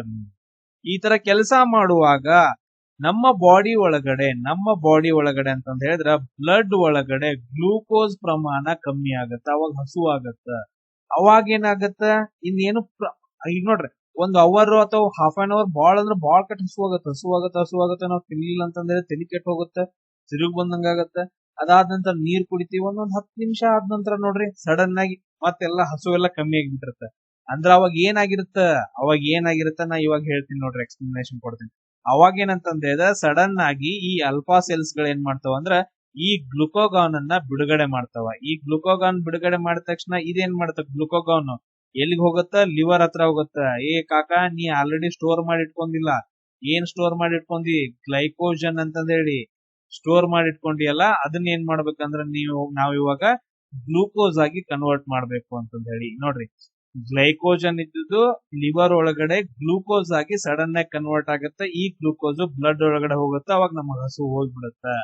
ಈ ಕೆಲಸವನ್ನ ಮಾಡುವಂತದ್ ಯಾವ್ದಂತಂದ್ರೆ ಗ್ಲುಕೋಗಾನ್ ಕೆಲಸ ಮಾಡತ್ತ. ಅರ್ಥ ಆಯ್ತೇನ್ರ? ಸೊ ಈ ಪ್ರೋಸೆಸ್ಗೆ ನಾವ್ ಏನಂತ ಕರಿತೀವಿ ಅಂತಂದ ಹೇಳಿದ್ರ ಅದ್ರ ಹೆಸರು ಬಾಳ ದೊಡ್ಡದೈತೆ. ಇಲ್ಲಿ ಬರೀತೀನಿ ನೋಡ್ರಿ, ಗ್ಲೂಕೋನಿಯೋಜೆನ್ಸಿಸ್ ಬರೆದ್ಬಿಟ್ಟು ಓದೋದೇ ಬೆಟರ್. ಗ್ಲೂಕೋಜಿನೋಲೈಸಿಸ್ ಅಂತಂದೇಳಿ ಕರಿತೀವಿ. ಗ್ಲೂಕೋಜಿನೋಲೈಸಿಸ್ ಅಂತಂದೇಳಿ ಇದೇನು? ಗ್ಲೂಕೋಜನ್ ಇಂದ ಗ್ಲೂಕೋಸ್ ಆಗಿ ಕನ್ವರ್ಟ್ ಆಗತ್ತೆ. ಇನ್ನು ಕೆಲವೊಂದು ಟೈಮ್ ಅಲ್ಲಿ ಏನಾಗತ್ತೆ ಅಂತಂದ್ರೆ ಕೆಲವೊಂದು ಟೈಮ್ ಅಲ್ಲಿ ಗ್ಲೂಕೋಸ್ ಅಲ್ಲದ ಮೂಲಗಳಿಂದ ಬೇರೆ ಬೇರೆ ಮೂಲಗಳಿಂದ ನೆನ್ಪಿಟ್ಕೊಳ್ಳಿ, ಬೇರೆ ಬೇರೆ ಮೂಲಗಳಿಂದ ಏನಾಗತ್ತಂತಂದ ಹೇಳಿದ್ರ ಸಕ್ಕರೆ ಪ್ರೊಡ್ಯೂಸ್ ಆಗತ್ತ. ನಮ್ ಬಾಡಿ ಒಳಗಡೆ ಬೇರೆ ಬೇರೆ ಮೂಲಗಳಿಂದ ಗ್ಲೂಕೋಸ್ ಪ್ರೊಡ್ಯೂಸ್ ಆಗತ್ತ. ಅದನ್ನು ಯಾವ ಕೆಲಸ ಮಾಡುತ್ತೆ? ಗ್ಲುಕೋಗಾನ ಕೆಲಸ ಮಾಡುತ್ತೆ. ಬೇರೆ ಬೇರೆ ಮೂಲ, ಈಗ ನಮ್ ಬಾಡಿ ಒಳಗಡೆ ಸಿಗ್ಲಿಲ್ಲ ಅಂತಂದ್ರೆ ಬೇರೆ ಬೇರೆ ಮೂಲಗಳಿಂದ ಗ್ಲೂಕೋಸ್ ಆಗಿ ಸಕ್ಕರೆ ಆಗಿ ಕನ್ವರ್ಟ್ ಮಾಡುತ್ತೆ. ಆ ಪ್ರೊಸೆಸ್ ಅನ್ನ ನಾವು ಗ್ಲೂಕೋನಿಯೋಜೆನಿಸಿಸ್ ಅಂತ ಕರಿತೀವಿ. ಗ್ಲೂಕೋನಿಯೋಜೆನಿಸಿಸ್ ಅಂತಂದೇಳಿ ಒಂದ ವರ್ಡ್ ಫರ್ಕ್ ಅಲ್ಲಿ ಜಿ ಅನ್ನೋದು, ಅಲ್ಲಿ ಗ್ಲೂಕೋಜಿನೋಲೈಸಿಸ್ ಅಂತ ಕರಿತೀವಿ, ಇಲ್ಲಿ ಗ್ಲೂಕೋನಿಯೋಜೆನಿಸಿಸ್ ಅಂತಂದ ಹೇಳಿ ಕರಿತೀವಿ. ಕ್ಲಿಯರ್? ಸೊ ಇದೆಲ್ಲ ಕಡಿಮೆ ಆಯ್ತಂತಂದ ಹೇಳಿದ್ರೆ ನಮ್ಗೆ ಯಾವ ರೋಗ ಬರುತ್ತೆ ಸರ್? ಇನ್ಸುಲಿನ್ ಅಂದ್ರೆ ಮಧುಮೇಹ ರೋಗ ಬರುತ್ತೆ. ನಾವು ಅದಕ್ಕೆ ಏನ್ ಮಾಡ್ತೀವಿ? ಇನ್ಸುಲಿನ್ ನ ಬಾಡಿ ಒಳಗಡೆ ಹಾಕೋತೀವಿ. ಯಾಕಂದ್ರೆ ಇದು ಬಿಡುಗಡೆ ಮಾಡಂಗಿಲ್ಲ ಇನ್ಸುಲಿನ್. ಅದಕ್ಕೋಸ್ಕರ ಇನ್ಸುಲಿನ್ ನಾವು ಬಾಡಿ ಒಳಗಡೆ ಹಾಕೊಂಡ್ವಿ ಅಂತಂದ ಹೇಳಿದ್ರೆ ಅವಾಗ ಪ್ರಾಪರ್ ಆಗಿ ಗ್ಲೂಕೋಸ್ ಇದ್ದು ಏನಾಗತ್ತೆ? ಗ್ಲೈಕೋಜನ್ ಆಗಿ ಗ್ಲುಕೋಗಾನ್ ಆಗಿ ಅಂದ್ರೆ ಆ ತರ ಆಗಿ ಕನ್ವರ್ಟ್ ಆಗುತ್ತೆ. Point clear?